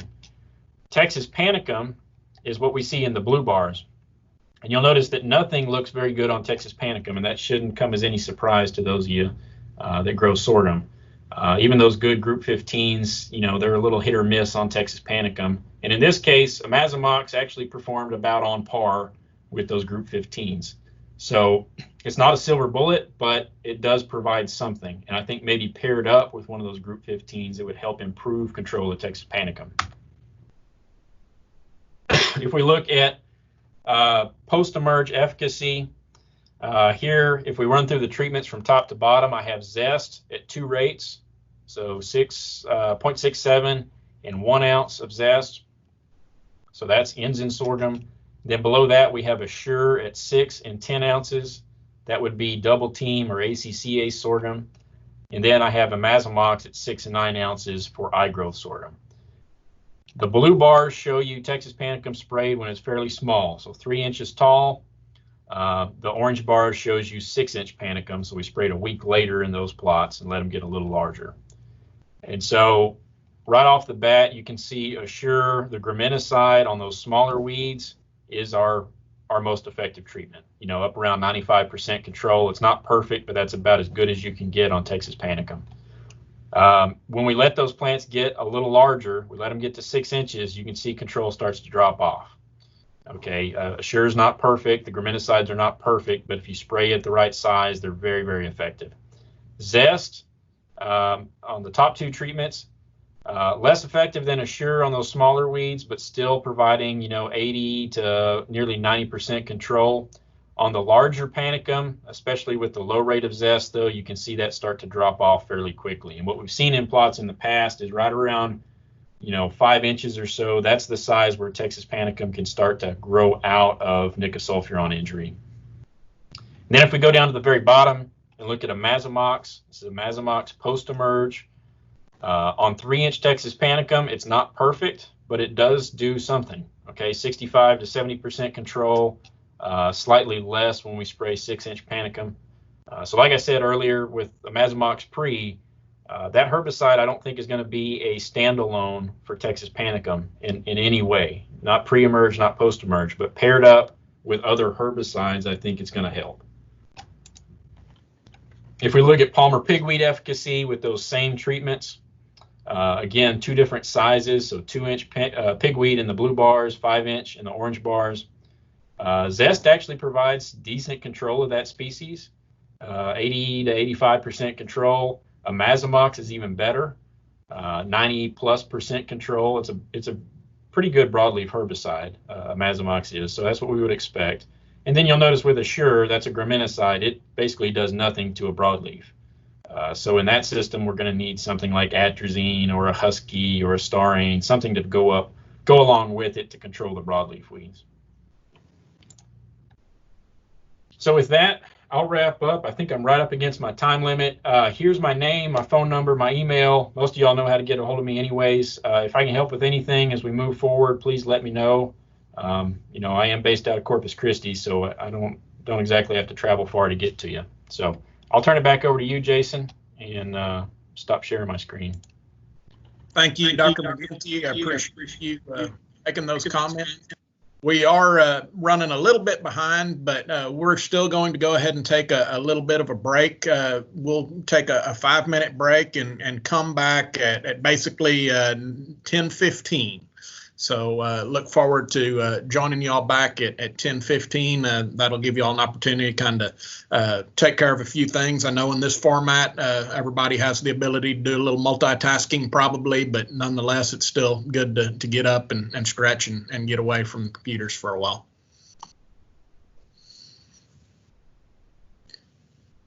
Okay.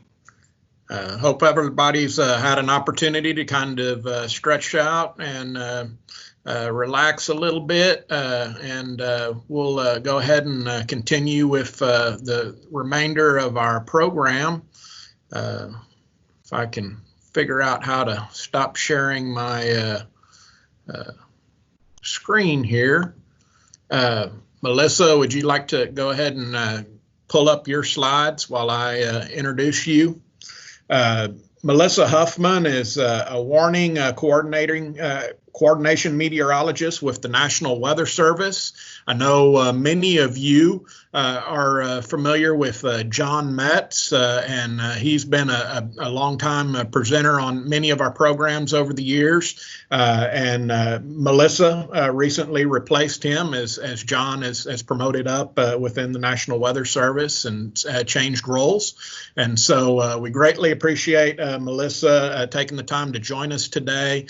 Look forward to hearing from her on her comments as far as the weather outlook and what the remainder of the growing season will look like for us in that regard, and certainly anticipate that just like John, many of the growers in this area will enjoy hearing from you and look forward to interacting with you on a regular basis in the future as well. So thank you for being here.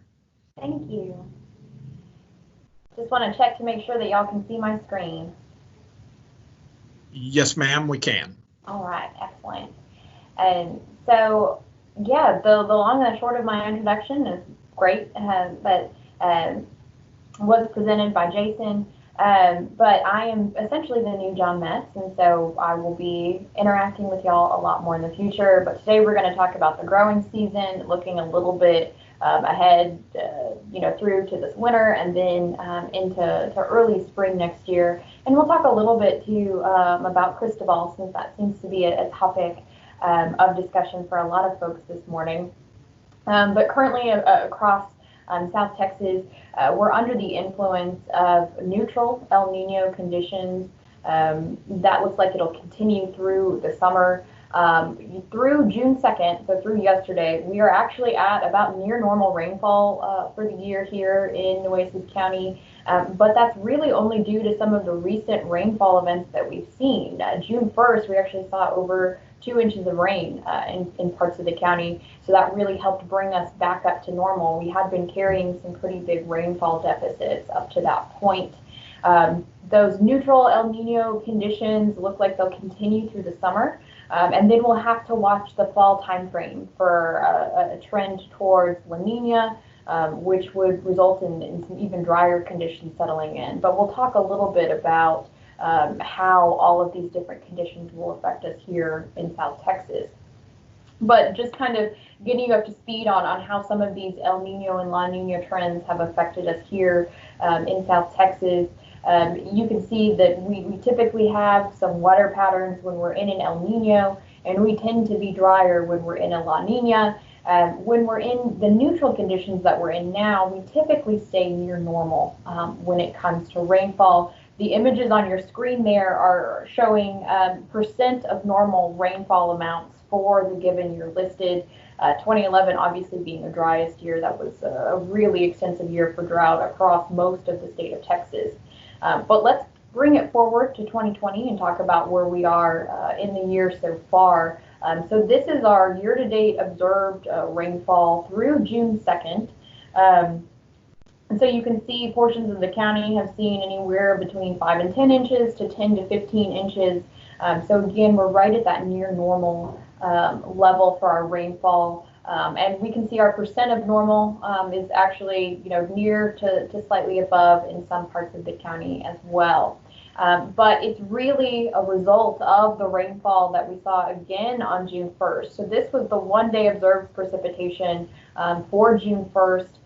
So you can see most of the rainfall actually focusing across parts of Sandpack County and up into Aransas and parts of Refugio, but the eastern half of Nueces County did see anywhere from 2 to 4 inches of rainfall. So really getting us a lot of good rain, again, to bring us up back to those seasonal normals.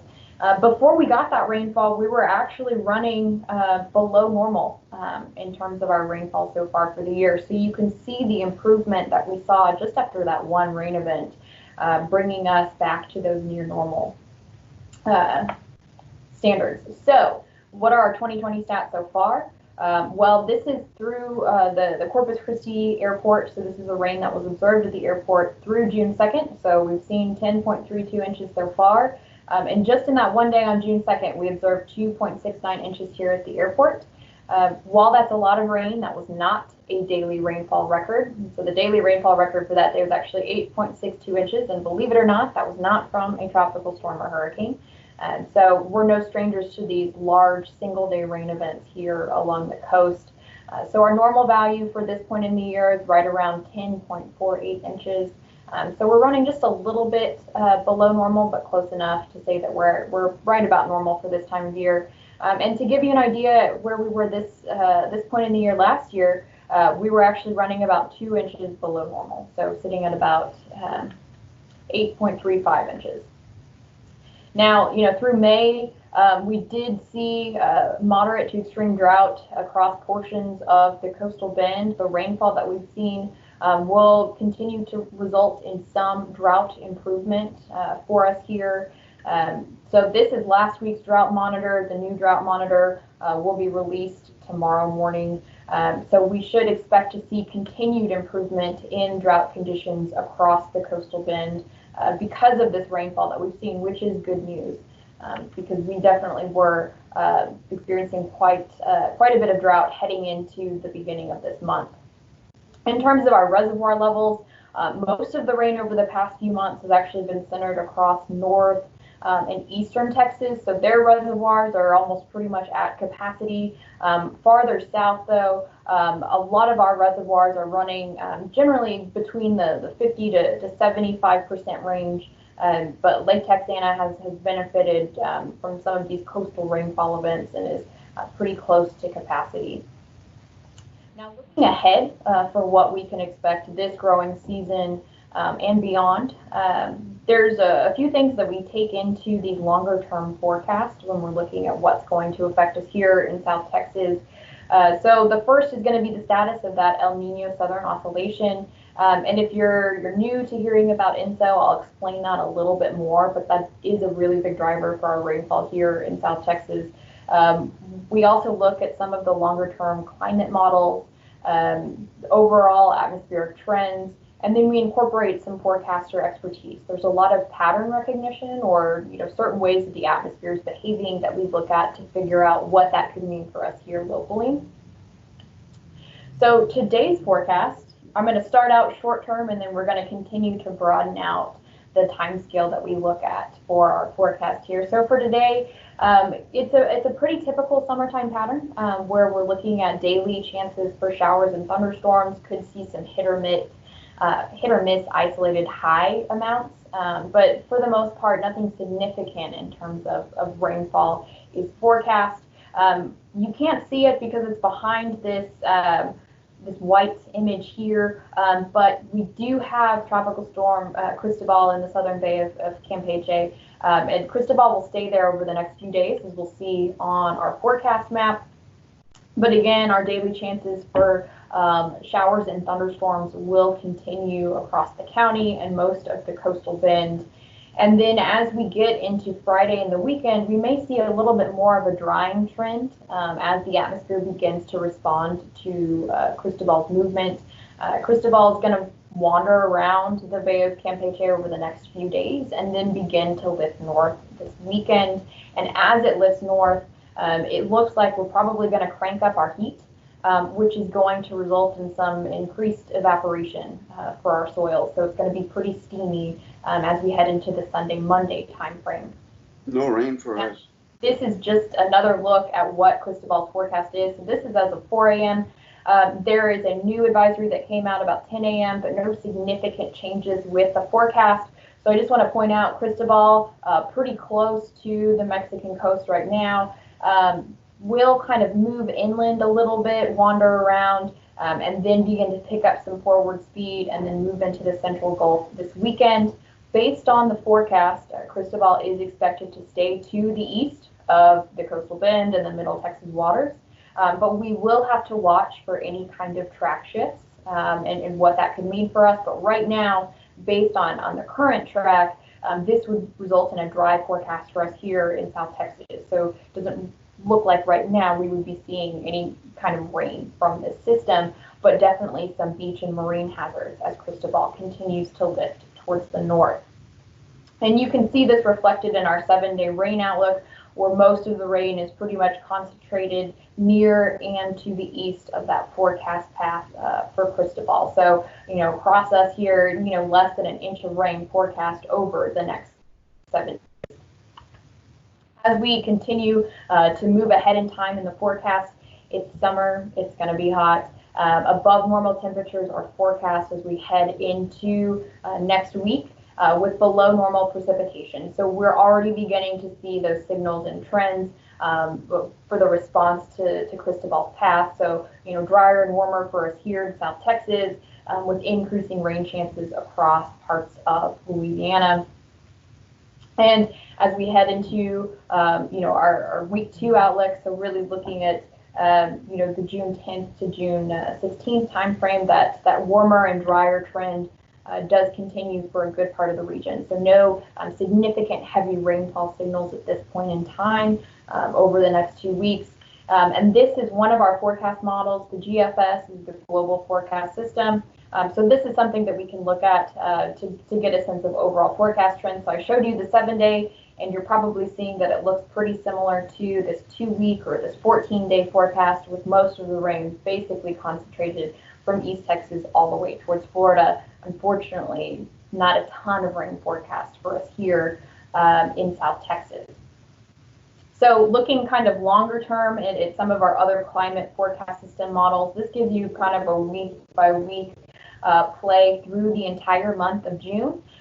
So again, as we move over the next few days, we see a little bit of a signal for some rain, and that's likely due to just your overall summertime pattern. So as we get any kind of storms that are able to develop along a sea breeze, but this doesn't look like any kind of overall organized, rainfall signal. This is pretty much just driven by our daily heating. So as we continue into, our 3 to 4 week outlook, we see that reflected above normal temperatures continuing.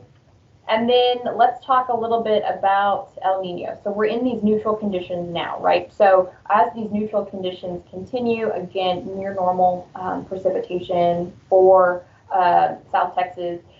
But what is El Nino? Why is that important? Why are we talking about this? So when we're talking about the El Nino Southern Oscillation, which is a big, broad term to capture the state of either El Nino conditions, La Nina conditions, or what we're in now, neutral conditions. It's basically talking about the coupling of our sea surface temperatures in the equatorial Pacific, as well as how it's affecting our winds. And both of these factors actually are a big driver in weather patterns. So how far south or north a lot of our weather systems will travel. It's a big influence on hurricane season. If you have El Nino, that tends to increase wind shear across the Atlantic Ocean, which makes a more unfavorable environment for hurricanes to develop. When you have La Nina, you tend to see less wind shear. And when I say wind shear, I mean a change of wind speed and direction with height over the ocean waters. When you have less shear, that's actually a more favorable environment. So it has bigger implications just beyond our rainfall forecast in South Texas. But we monitor for it because it is a really big driver. So when we see these, El Nino or La Nina patterns, we see responses in our temperature and our rainfall. So when we have an El Nino, we're really looking for, cooler and wetter conditions, during the winter time. And when we have a La Nina, we're looking for warmer and drier conditions. So this would be particularly important as, we potentially look at a La Nina this fall, for drier conditions to begin to settle in. And the big question will be how long, will these drier conditions last across the region? So just to kind of break it down in a slightly different way, El Nino is the name for the warm phase of the El Nino Southern Oscillation. This gets abbreviated into ENSO. So essentially what we see is our trade winds weaken or reverse, and that allows for our ocean temperatures to warm. And basically when that happens, it brings, rain, clouds, and cooler temperatures to the southern United States. Now, La Nina is a reversal of this, so we tend to see stronger winds, and what those stronger winds actually do is they allow for some cooler waters in the equatorial Pacific to rise, so we get a little bit of upwelling, and that will result in an opposite response in our forecast, so then those warmer and drier conditions. So again, here's a look at the El Nino, resulting in those wetter, cooler conditions. You have a more southerly track for a lot of our weather systems. And with La Nina, you begin to see that jet stream shift farther north, so it pushes those weather systems farther north and results in a drier and warmer pattern for us here. Now, I just want to point out these are wintertime patterns. If you're looking for, the time of year where the signal is the strongest, but just to give you a sense of the difference between these two things. And then the neutral pattern is pretty much, where we see those near normal conditions. So that's why we would be advertising, near normal precipitation for this summer, because we still are expected to be in that neutral trend. So what's going on now? So here's a look at, blue colors and correlating to cooler sea surface temperatures, and red colors correlating to warmer sea surface temperatures. And this is pretty much the region that we monitor for those sea surface temperatures to assess whether or not there is an El Nino or a La Nina occurring. And if there is, a trend towards an El Nino or a La Nina, the Climate Prediction Center will actually issue advisories based on that, so that there's more information put out on how long they expect those trends to continue, as well as potentially what impacts could be from that climate signal. So, kind of wrapping it all up, our impacts from INSO here in South Texas when we have a La Nina would be slightly drier conditions, neutral again, near normal, and then an El Nino would result in wetter conditions for us here. So looking at some of our longer term trends, we've got a series of complex computer models, which is basically a series of equations that give us an idea of how the atmosphere may respond at certain points in time. And so towards the bottom here, you've got basically these different monthly groupings. So ASO would be August, September, October, September, October, November, if you're trying to make sense of what you're looking at. All these different lines here are basically just different models providing their solution as to what may happen with the atmosphere at a certain period of time. And then this is that region that I pointed out. This is what the sea surface temperatures are doing at a given period of time. So as we see that cooling, so remember the La Nina is that cooler phase of the INSO. We're seeing a trend in all of our models for this cooling trend as we head into August, September, October, so late summer into the fall and winter, which is why we're looking at that potential development for a La Nina and drier conditions settling into South Texas sometime late summer into the fall. Now, this is going to have some implications for our forecast because if we trend towards this La Nina, that's what's going to help encourage potentially a more active hurricane season. So even though right now we're forecasting near normal precipitation, any tropical system can dramatically affect that. Those are notorious rainmakers. So the outlooks that we provide are separate from any kind of rainfall we would see from a tropical system. So that's really important to keep in mind. This is just another way to look at the trends in the forecast. So the blue line here would be your probability for La Nina. Your gray line would be the probability for neutral INSO conditions, and then the red line would be the probability for El Nino. So as we can see, the El Nino probabilities remain pretty low, but your neutral probabilities decrease, and then your La Nina probabilities increase. So this is also another thing that we're seeing in the models as a trend for these La Nina conditions to take over parts of the region. So what does this look like for us here? No significant rainfall signal that we're seeing in the longer term models for July, August, and September. As we head into the fall, so October, November, December, we're seeing that drier signal begin to take over parts of South Texas. So again, looking like, the potential for below normal precipitation. And then that continues into the winter. and early months of 2021. So it looks like a prolonged period of drier conditions for us here. So near normal through the majority of the growing season, but then it looks like we begin to dry out as we head into the time of year where we start to see those first freezes. So our rainfall outlook, again, near normal for the summer. Again, keep in mind that this does not account for any kind of landfalling tropical system. So we can see those events that result in those really high spikes in rainfall that are not captured by these longer term climate trends. Fall 2020, again, official forecast is for drier conditions to settle in across the region. And then we tend to a little bit more of a neutral pattern in the official forecast, but I wouldn't be surprised to see an expansion of drier conditions as we head into winter, especially if La Nina persists. So what is our overall growing season outlook? We have seen some soil moisture recovery. I have a NASA land information system volumetric soil moisture image here. So this only goes about 10 centimeters deep. If you are interested in keeping track, they do cover a good portion of central, south, and southeast Texas with this. But we can see that there has been some kind of recovery that we observed, especially within last week's rainfall. But if Cristobal continues on the path that we're looking at for the weekend, that's going to crank up our temperatures here, which is going to increase the evaporation that we see. So some of the moisture that we got back into our soils may actually be evaporating as we head into the next week, again, depending on Cristobal's track. And that's going to be pretty representative for how a lot of our summer trends is that, again, these tropical systems are not reflected in the longer term climate models. So these anomalies will have to be kind of handled on a case by case basis. As we head towards the fall and the winter, again, that La Nina signal takes over, really bringing in some of those warmer and dry conditions.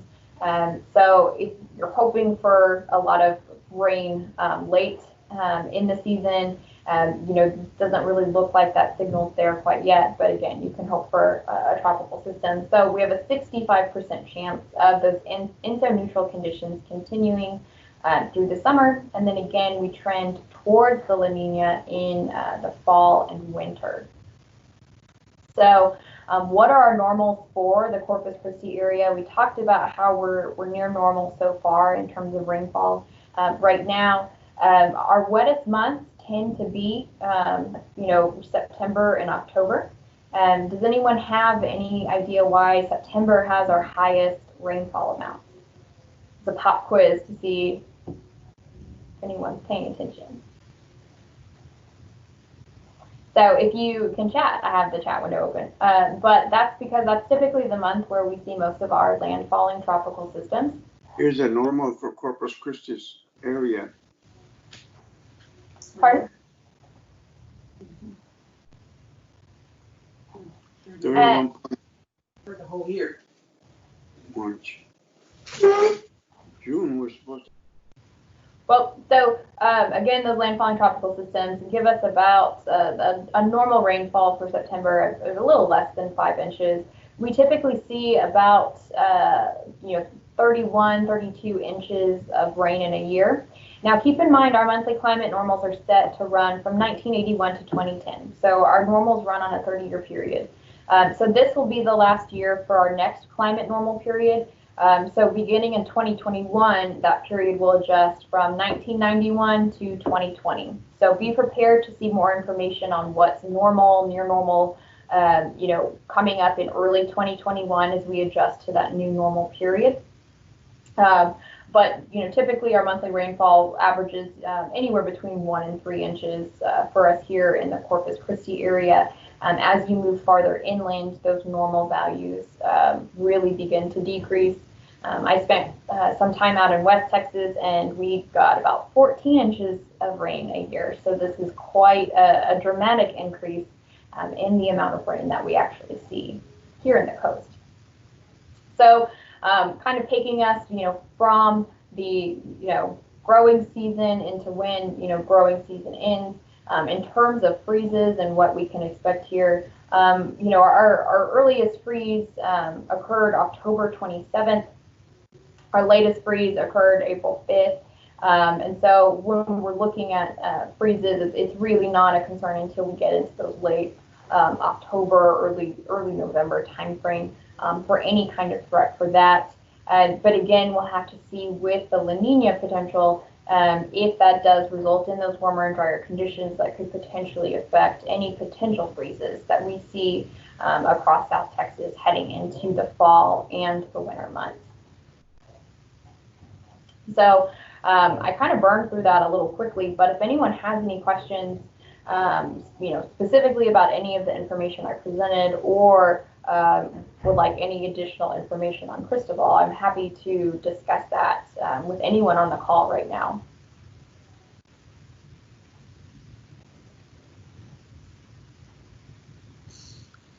Okay, thank you, Melissa. Again, if you do have questions for Melissa or any of our previous presenters, please use the chat feature. Don't hesitate to type those in.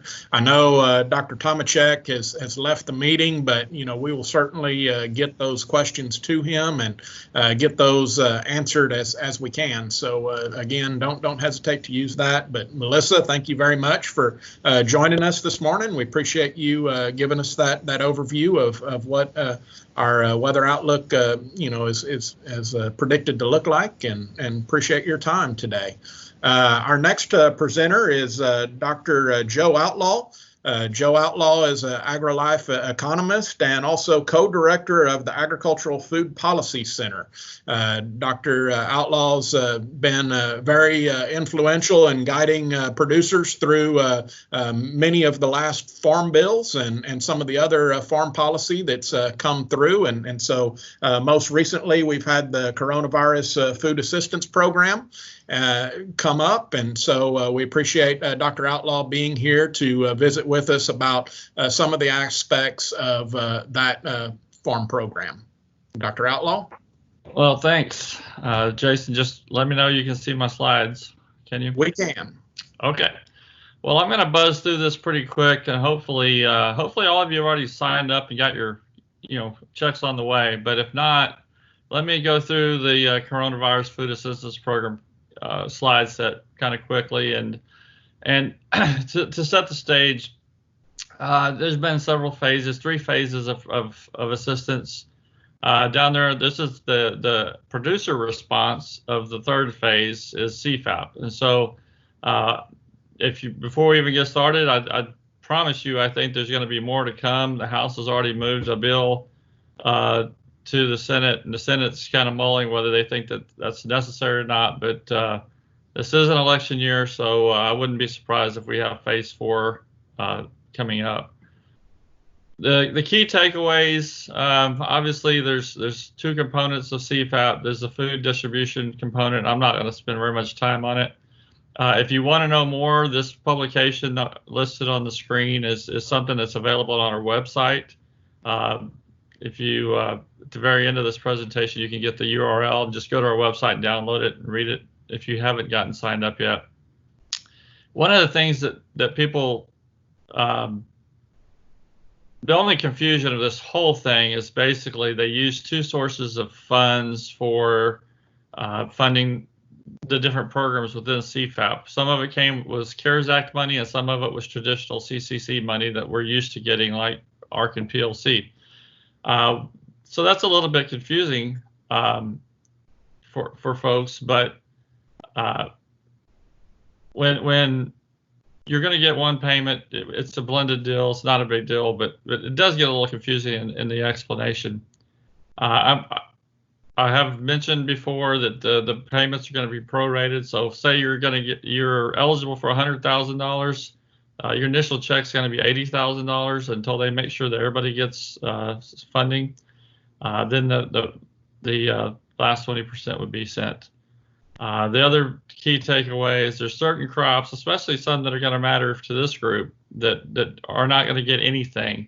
Again, when we talk about CFAP, it's for the 2019 crop, and we'll get more into that. But it's the 2019 crop. There's nothing been announced to protect against problems for the 2020 crop. And as some of you that know me know, that we've already kind of estimated if prices don't turn around, there's going to be a big disaster come harvest this year. So let's just get into it. You know, the sign up has already started. It runs through August 28th. The crops specifically, commodities are specifically excluded or listed here. Relevant for you folks up the coast might be rice, but basically, you know, hard red winter wheat is out, and so is peanuts for Texas, forage crops, hemp. And the question is why? Well, there wasn't a 5% price decline on the dates that they looked at, and that's one of the reasons why they're out. There is a mechanism to get in if you can show evidence of a 5% price decline. One thing that's also not on here is goats, and goats are not included as well. What are included are just a lot of different commodities: cattle, hogs, and sheep. Sheep that be lambs and yearlings only, dairy, wool, non-specialty crops that most of us refer to as row crops, specialty crops, which you can see the listed here: fruits, vegetables, nuts, and other.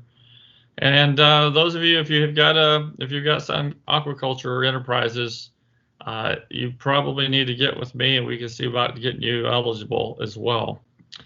The other thing about this is it's payment limited. The limit is $250,000 per person, where ARC and PLC are $125,000 per person. We have on our slide set, and it causes folks some grief. We've been told by folks in pretty high in USDA that they intend to allow spousal doubling, which we do on all of our other programs. And so that would be a limit of $500,000 per person or legal entity. Again, I haven't seen it in writing yet, but that is, we've been told that was going to come. One other feature, if you're involved in LLC or corporation, limited partnership, that basically you up to 3 shareholders of that could be eligible depending upon their management contribution. So that would be a $750,000 limit for those types of entities. That's a big change that we've had in the past.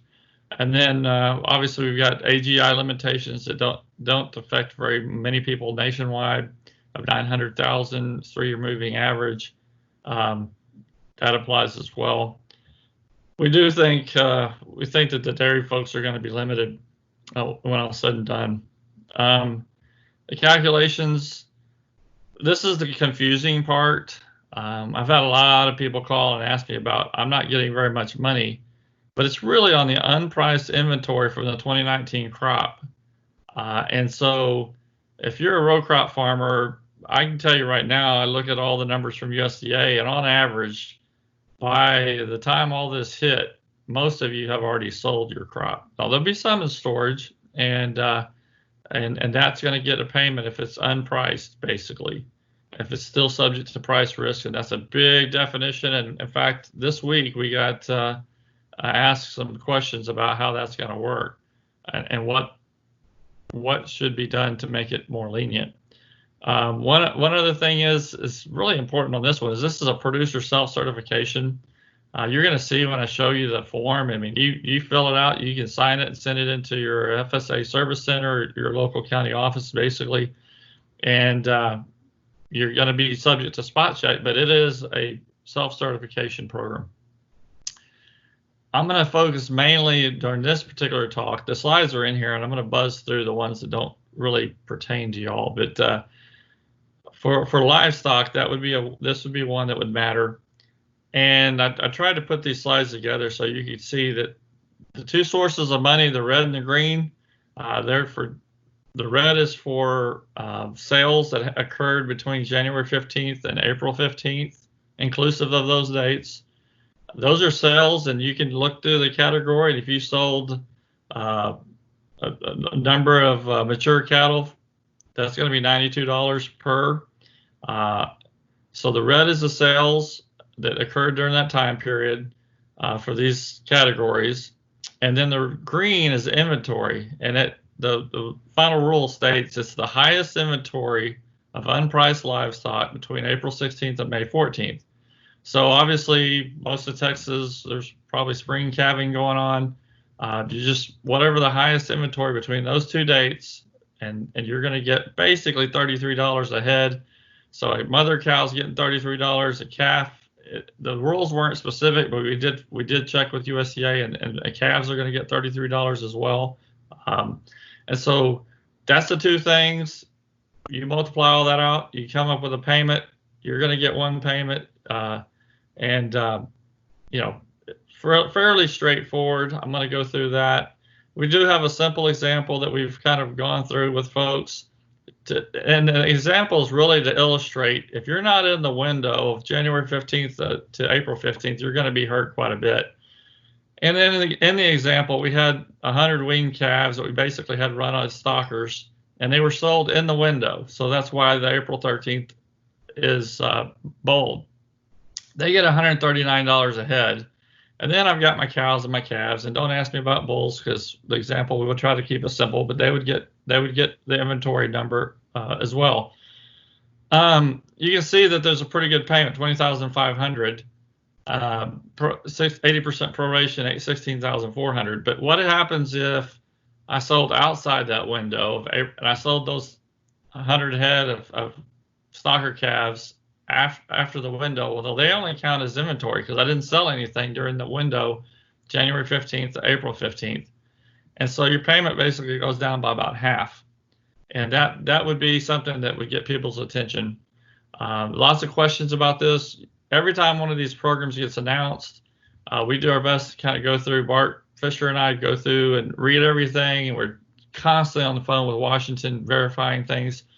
So if you have a specific question about how something's been done, and if you've already signed up or you've been told by your local county office that something is a little bit different than what I say today, I would appreciate you letting me know, because I'll just say it this way: not everybody's perfect, and we've got to make sure we get you the most amount of you deserve. So a couple of things happened along the way. The final rule basically said cattle with an average weight in excess of 1,400 pounds. That's feedlot cattle that if they didn't weigh that, they weren't going to get paid anything. And that started a big uproar because Texas doesn't usually weigh that heavy. And so initial blush, when the final rule came out, Texas feed yard cattle was going to be left out largely. That's been clarified last week. They're going to count. So that's all I need to say about that. Hogs, pigs, and sheep, similar kind of concept. The sales are the first column there, the CARES Act rate, and then the inventory is the CCC payment rate. Same concept as cows. I'm not going to talk about wool unless I want to talk about it later. Same thing for dairy. Non-specialty crops are basically traditional row crops, and it has everything to do with unpriced inventory as of January 15th. So the 2019 crop, if it's still sitting in storage, whether if you have it in storage or whether you're paying an elevator, if it's not priced, if it's subject to price risk still, then you can get paid on up to not to exceed 50% of the total production. And the payment rate is split in half. So there's a CARES Act rate and then the CCC payment rate. 50% of the 50% is going to get one rate. The other half is going to get another rate. You get multiplied together. So we have an average payment rate. That's what you really need to think about.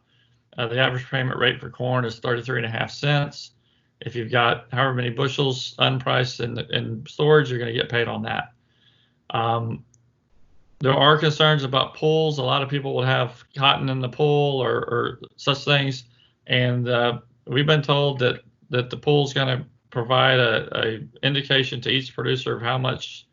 It's a proration of how much of the unsold inventory that would be theirs. Should be fairly straightforward.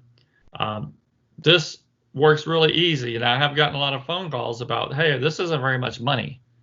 And my answer is, You haven't been paid on 2019 Argon PLC yet. That'll come basically on October 1st of this year. But you already have received an MFP2 payment, which was based on this crop.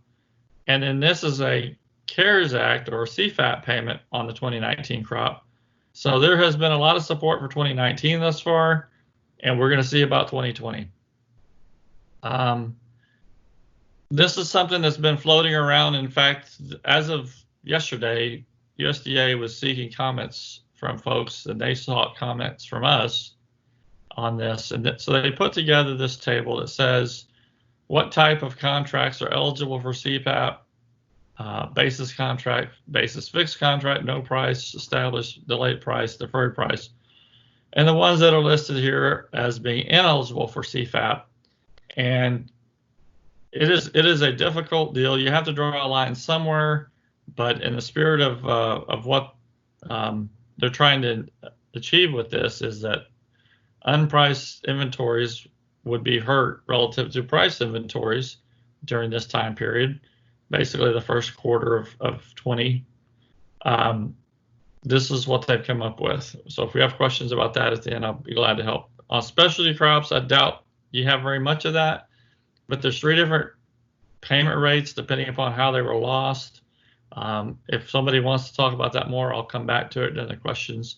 But here's the payment rates for different commodities, and depending upon when it was lost or where it was lost, you're going to get one of the 3 different rates.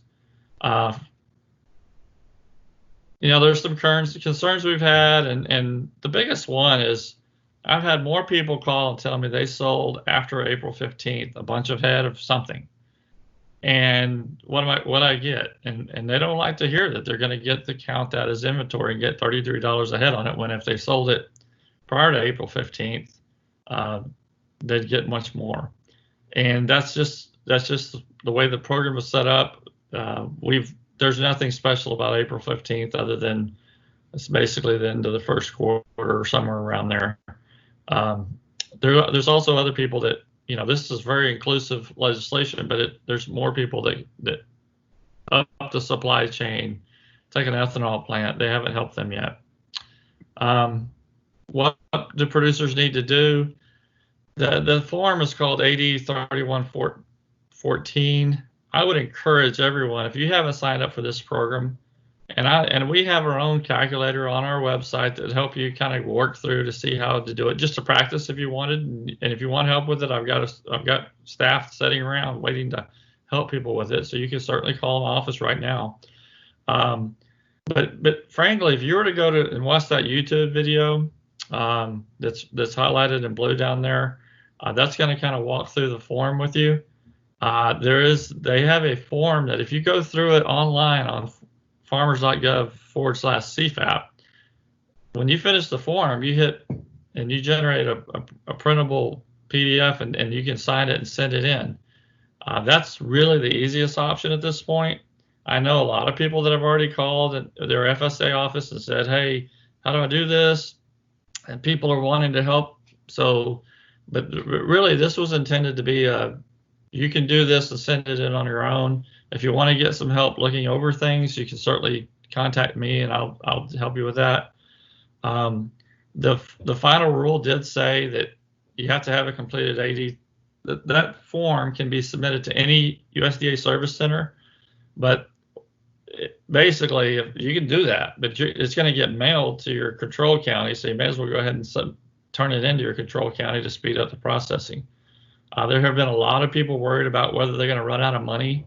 I do not believe that's going to be the case. In fact, I can't really count in my 30 some odd years of doing this that they've ever run out of money when you met eligibility requirements, people get their money. I did mention that there's a couple of forms for people that are new to this process. Most of us in Texas have already, if you're a cow-calf person, you probably already filled out the forage loss, the drought programs before, but those in green are generally the ones they list that you have to have gotten together. They'll let you know if you're new to this process and you want some help, you can contact me and I'll help you walk you through what you need to do. But essentially, it's pretty easy. Here's the form, and the form is actually more complicated to fill out than the online deal. Basically, the questions, when you get into starting to answer the questions on how many of certain products, it's just fill in the black part, and the gray part is for county committee purposes. So it's filling it in, and some of that might get a little confusing, like on livestock. How many and what unit of measure, and I can tell you that the form that's on their worksheet online is much easier to fill out than this is. I had been telling everybody how easy it is, and I started looking at this form a little bit closer, and it's confusing a little bit in places. I'm not going to lie about that. But this is generally a form. It's a one-page deal. You sign it and send it in, and frankly, be ready to be audited if you're going to be asking for something unusual.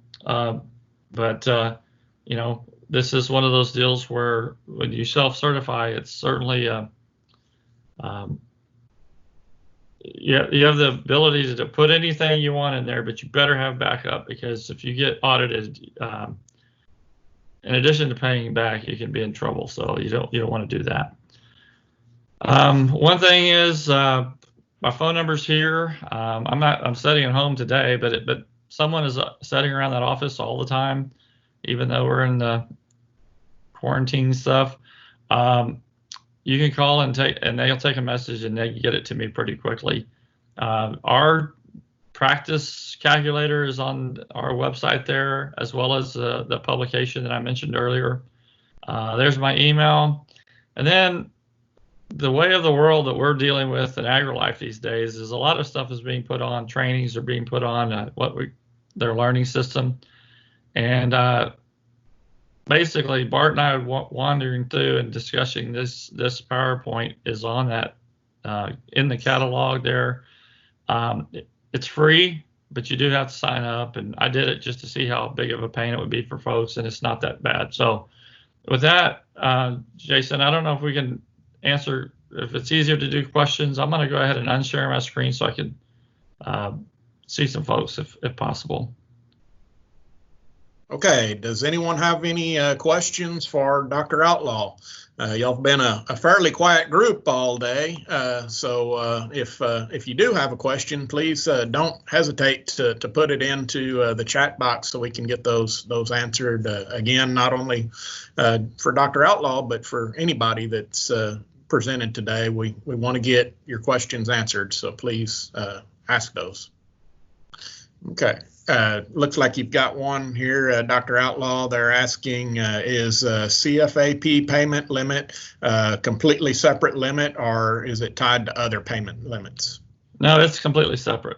So that's a good one. I like that, John. That's a softball. I have been asked, and I don't have the final answer. I was trying to get it before getting on here, but I did get asked by some county agents whether stock show animals would be eligible, because there was quite a few fed steers and heifers that didn't get to show. We're still waiting on that answer. In fact, I did get my answer back that we're still waiting on the answer out of DC. My general feeling is that opens up a huge can of worms with a whole bunch of people that's not usually a participant in these programs because if I don't want to say that Joe Outlaw is going to chase $17 for his show pigs that he didn't get to show, but somebody might, and $17, and you got to fill out a lot of paperwork, and the kid will have to do it, and the parents will have to do it because they're tied together. I hope they don't make it eligible. I know that's probably taking money out of some people's pockets, but if they do, it could open up just a lot of work for the county offices.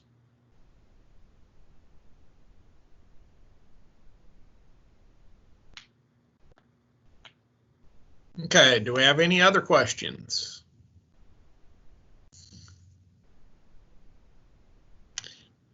Yeah, I see that question about my thoughts on the 2020 MFP program. I don't know what it's going to be called. And I think this is from John again. I don't know what it's going to be called, but you can't tell me that we're looking at the prices on crop side that we're looking at right now, that there won't be assistance in addition to ARC and PLC. Now, I would not believe that if someone tried to get me to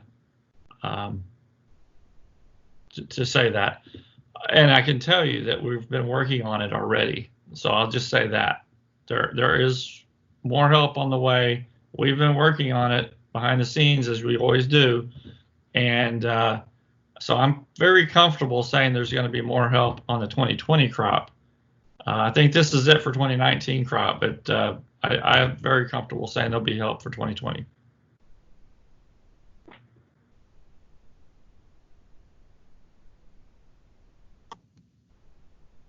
Okay. Well, thank you, Dr. Outlaw. Appreciate you taking the time to be a part of our program today. Again, please, keep those questions coming. But I guess I'll go ahead and move forward with the program. Again, just really fast. Again, want to thank all of our sponsors for being a part of today's program. Greatly appreciate the support that they provide us for all the programs that we do throughout the year, but especially this one. We want to kind of move forward to the next portion of our program. Of course, this year it's a virtual tour format, and so we've got a lot of demonstrations out in the county, and we want to encourage each of y'all to take advantage of that resource that we've got placed in the county for you. There's a lot of effort that goes into putting these programs together, or these demonstrations together, not just from my standpoint and from my staff's standpoint, but from the cooperators that we work with, the seed companies that contribute resources towards this, and the specialists that support it as well. So these demonstrations that are out there in the county are yours. They're here for you to take advantage of and gain some information from on some of the different, in this case, these are all hybrid or variety trials. So, help with making the selections that you will have in future years for those genetics that you're going to be putting into your field. But take advantage of those. Again, we've got 3 sorghum tests that are out there. We've got the McNair Farms. They're gracious enough to work with us on a state test with the crop testing program at Texas A&M. And so there's a lot of small replicated plots out there at that location. We've got the S&S Farms location, or Ardner Farms, that is a replicated sorghum trial as well, but large scale, full field length plots. And then we've got Foskey Farms, that's a cooperator on a 3rd sorghum demonstration that is not replicated, but again, a very large plot with lots of hybrids that are entered into that plot each year. So it gives you a good opportunity to kind of see a lot of different hybrids stacked up side by side. The Foskey test is out on County Road 666. The S&S Farms is on County Road 69, just near Petronia. And then our McNair test is just west of Driscoll there on 665. Also with the Foskey family, we've got a corn test that's on County Road 6, and it's indicated there as stop number 3. And then we have 2 replicated agronomic cotton evaluation trials. One with Massey Farms that's indicated as stop number 5 there on the map on FM 2827 and County Road 26. And then with Lahan Farms on County Road 73B. And we do encourage all of you to take advantage of these locations. They are signed. They're very easy to find. Once you find the field sign, you'll be able to see some of the ice cream stakes that we have marking each plot, so you'll be able to view that information. But we've also got QR codes in each of those fields, and those QR codes will take you directly to some information about each of those stop locations. And I want to show an example of that just for those of you that may be curious about this now. You may want to take a picture of that web link that I have there on the screen. But the easiest way to get to it, if you don't want to write all that down or take a picture of it, is it's at on our county website, which is nueces.agrilife.org. So if you type that into your web browser, that will take you to our county website. And once you're at our county website, if you click programs and then click agriculture and natural resources, it'll take you to a web page, and you'll see current demonstrations. If you'll click on that, current demonstrations, it'll bring you to this screen. And I'm going to share my screen at this time so that you'll be able to see that. That web link that I just showed you on the PowerPoint slide will take you to this location right here. And this is an example of what you'll see at that location. And so here is a video that we did demonstrating the use of those QR codes. As you can see, each of these field tests is marked with a sign identifying it as a Texas A&M AgriLife Extension demonstration plot. And then we have the QR codes. And so if you'll use your smartphone and go up to that, as I am in the video here, and click on that or take a picture of that, that will pull up each one of these plot sites. And so if you pull up to the McNair test and you take a picture of that QR code, it will pull up this web page right here, and it'll take you directly to this web page, and you'll see a series of videos and other information about that test. Here is just a short little commentary and overview about that test that I'm providing. Then there's the plot map and some in-season growing data that we have here at that location. And we've got a lot of Easter eggs on each of these sites. So please do take advantage of the information that's put up here. In this particular case, we've got some information about the AgriLife crop testing program, as well as some comments on late season pest management from our IPM agent down in the valley. And so that's just an example of what we have at that McNair site. We'll go ahead and pull up another one of these. Here you've got the Ordner grain sorghum plot. And again, we have the commentary that Danielle Sakula had on some of the pest management considerations for late season sorghum production. But then we also have comments and characterizations of our hybrids by our seed reps in the area. And so please take advantage of those. And most of those are in video form, but we do have one that's in a PDF form down here. So again, a lot of Easter eggs there with some really good information.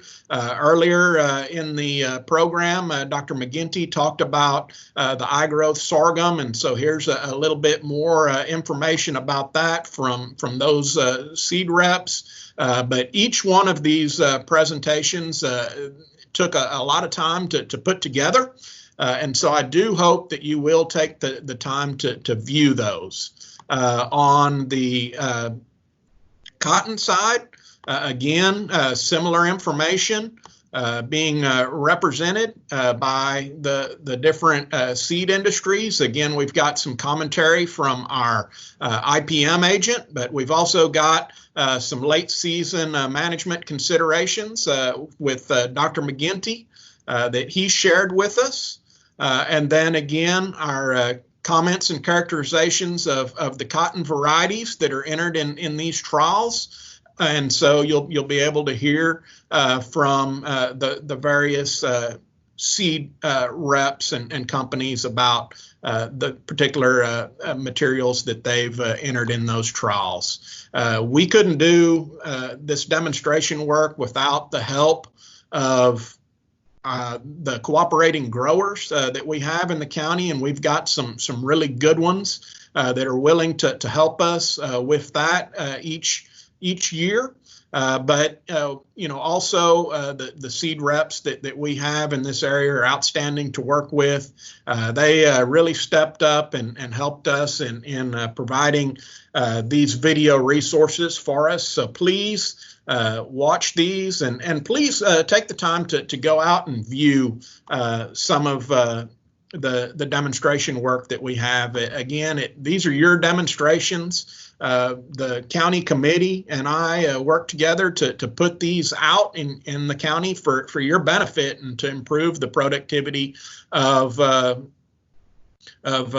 production agriculture here in Nueces County. So again, appreciate y'all for taking a look at that. I'm going to try to share this video right here. Hopefully you'll be able to kind of see it, because it does detail a little bit on how to use the QR codes, but I really didn't want to take up a bunch of time showing videos to y'all. So hopefully you'll be able to see this and hear the video.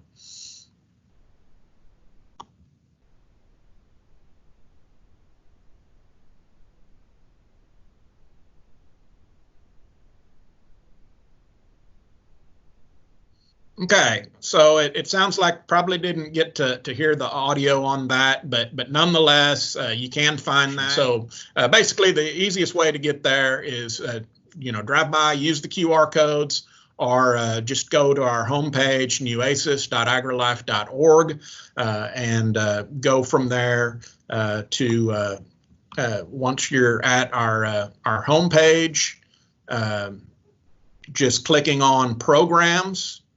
And that pull-down menu, Agriculture and Natural Resources, will take you to this site where you can see our past agricultural newsletters, past demonstration handbooks, crop production history. But right here under current projects, if you click on result demonstrations, that'll take you directly to this page where you can see all of those videos and information about our demonstration plots. So hope you will take advantage of that resource. Again, feel like there's a lot of Easter eggs there for you to take advantage of. And so we hope that you will. With that, that kind of brings us close to the conclusion of our program today. We greatly appreciate everybody participating in it. What I'd like to do is I need to pull up our list of participants real fast, and we'll have some drawings to conclude that. But as I'm doing that, this is a link to an evaluation that we do have. We would greatly appreciate you taking the time to fill out this evaluation. It gives us feedback on our program, and as well as what you feel like the value of the program was to you. And so if you would, maybe spend a couple of seconds doing that while I pull up our list of participants. And I'm going to use a random number generator to pull up who are winners of a couple of door prizes. We have 5 gift cards that we're going to give away to a local farm supply. So our first lucky winner is John Freeman.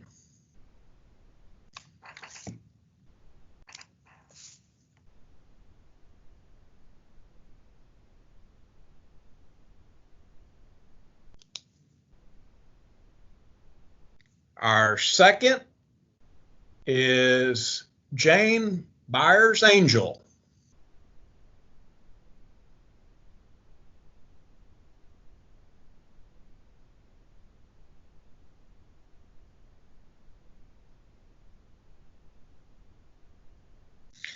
And our third is Kendall Huey.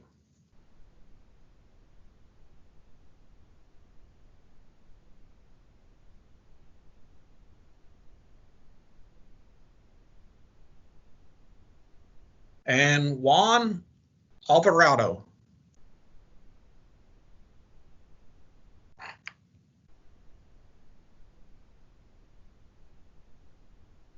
And our final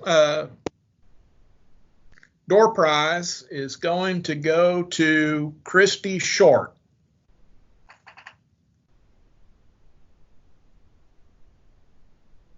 So we'll get those to you in the mail. For those of you that did sign up with your pesticide applicator license for CEU credits today, we are going to be able to provide an hour of CEU credits for this program, and you will receive that CEU certificate via email. But thank you all for participating in this year's crop tour, and we look forward to having one live and in person next year.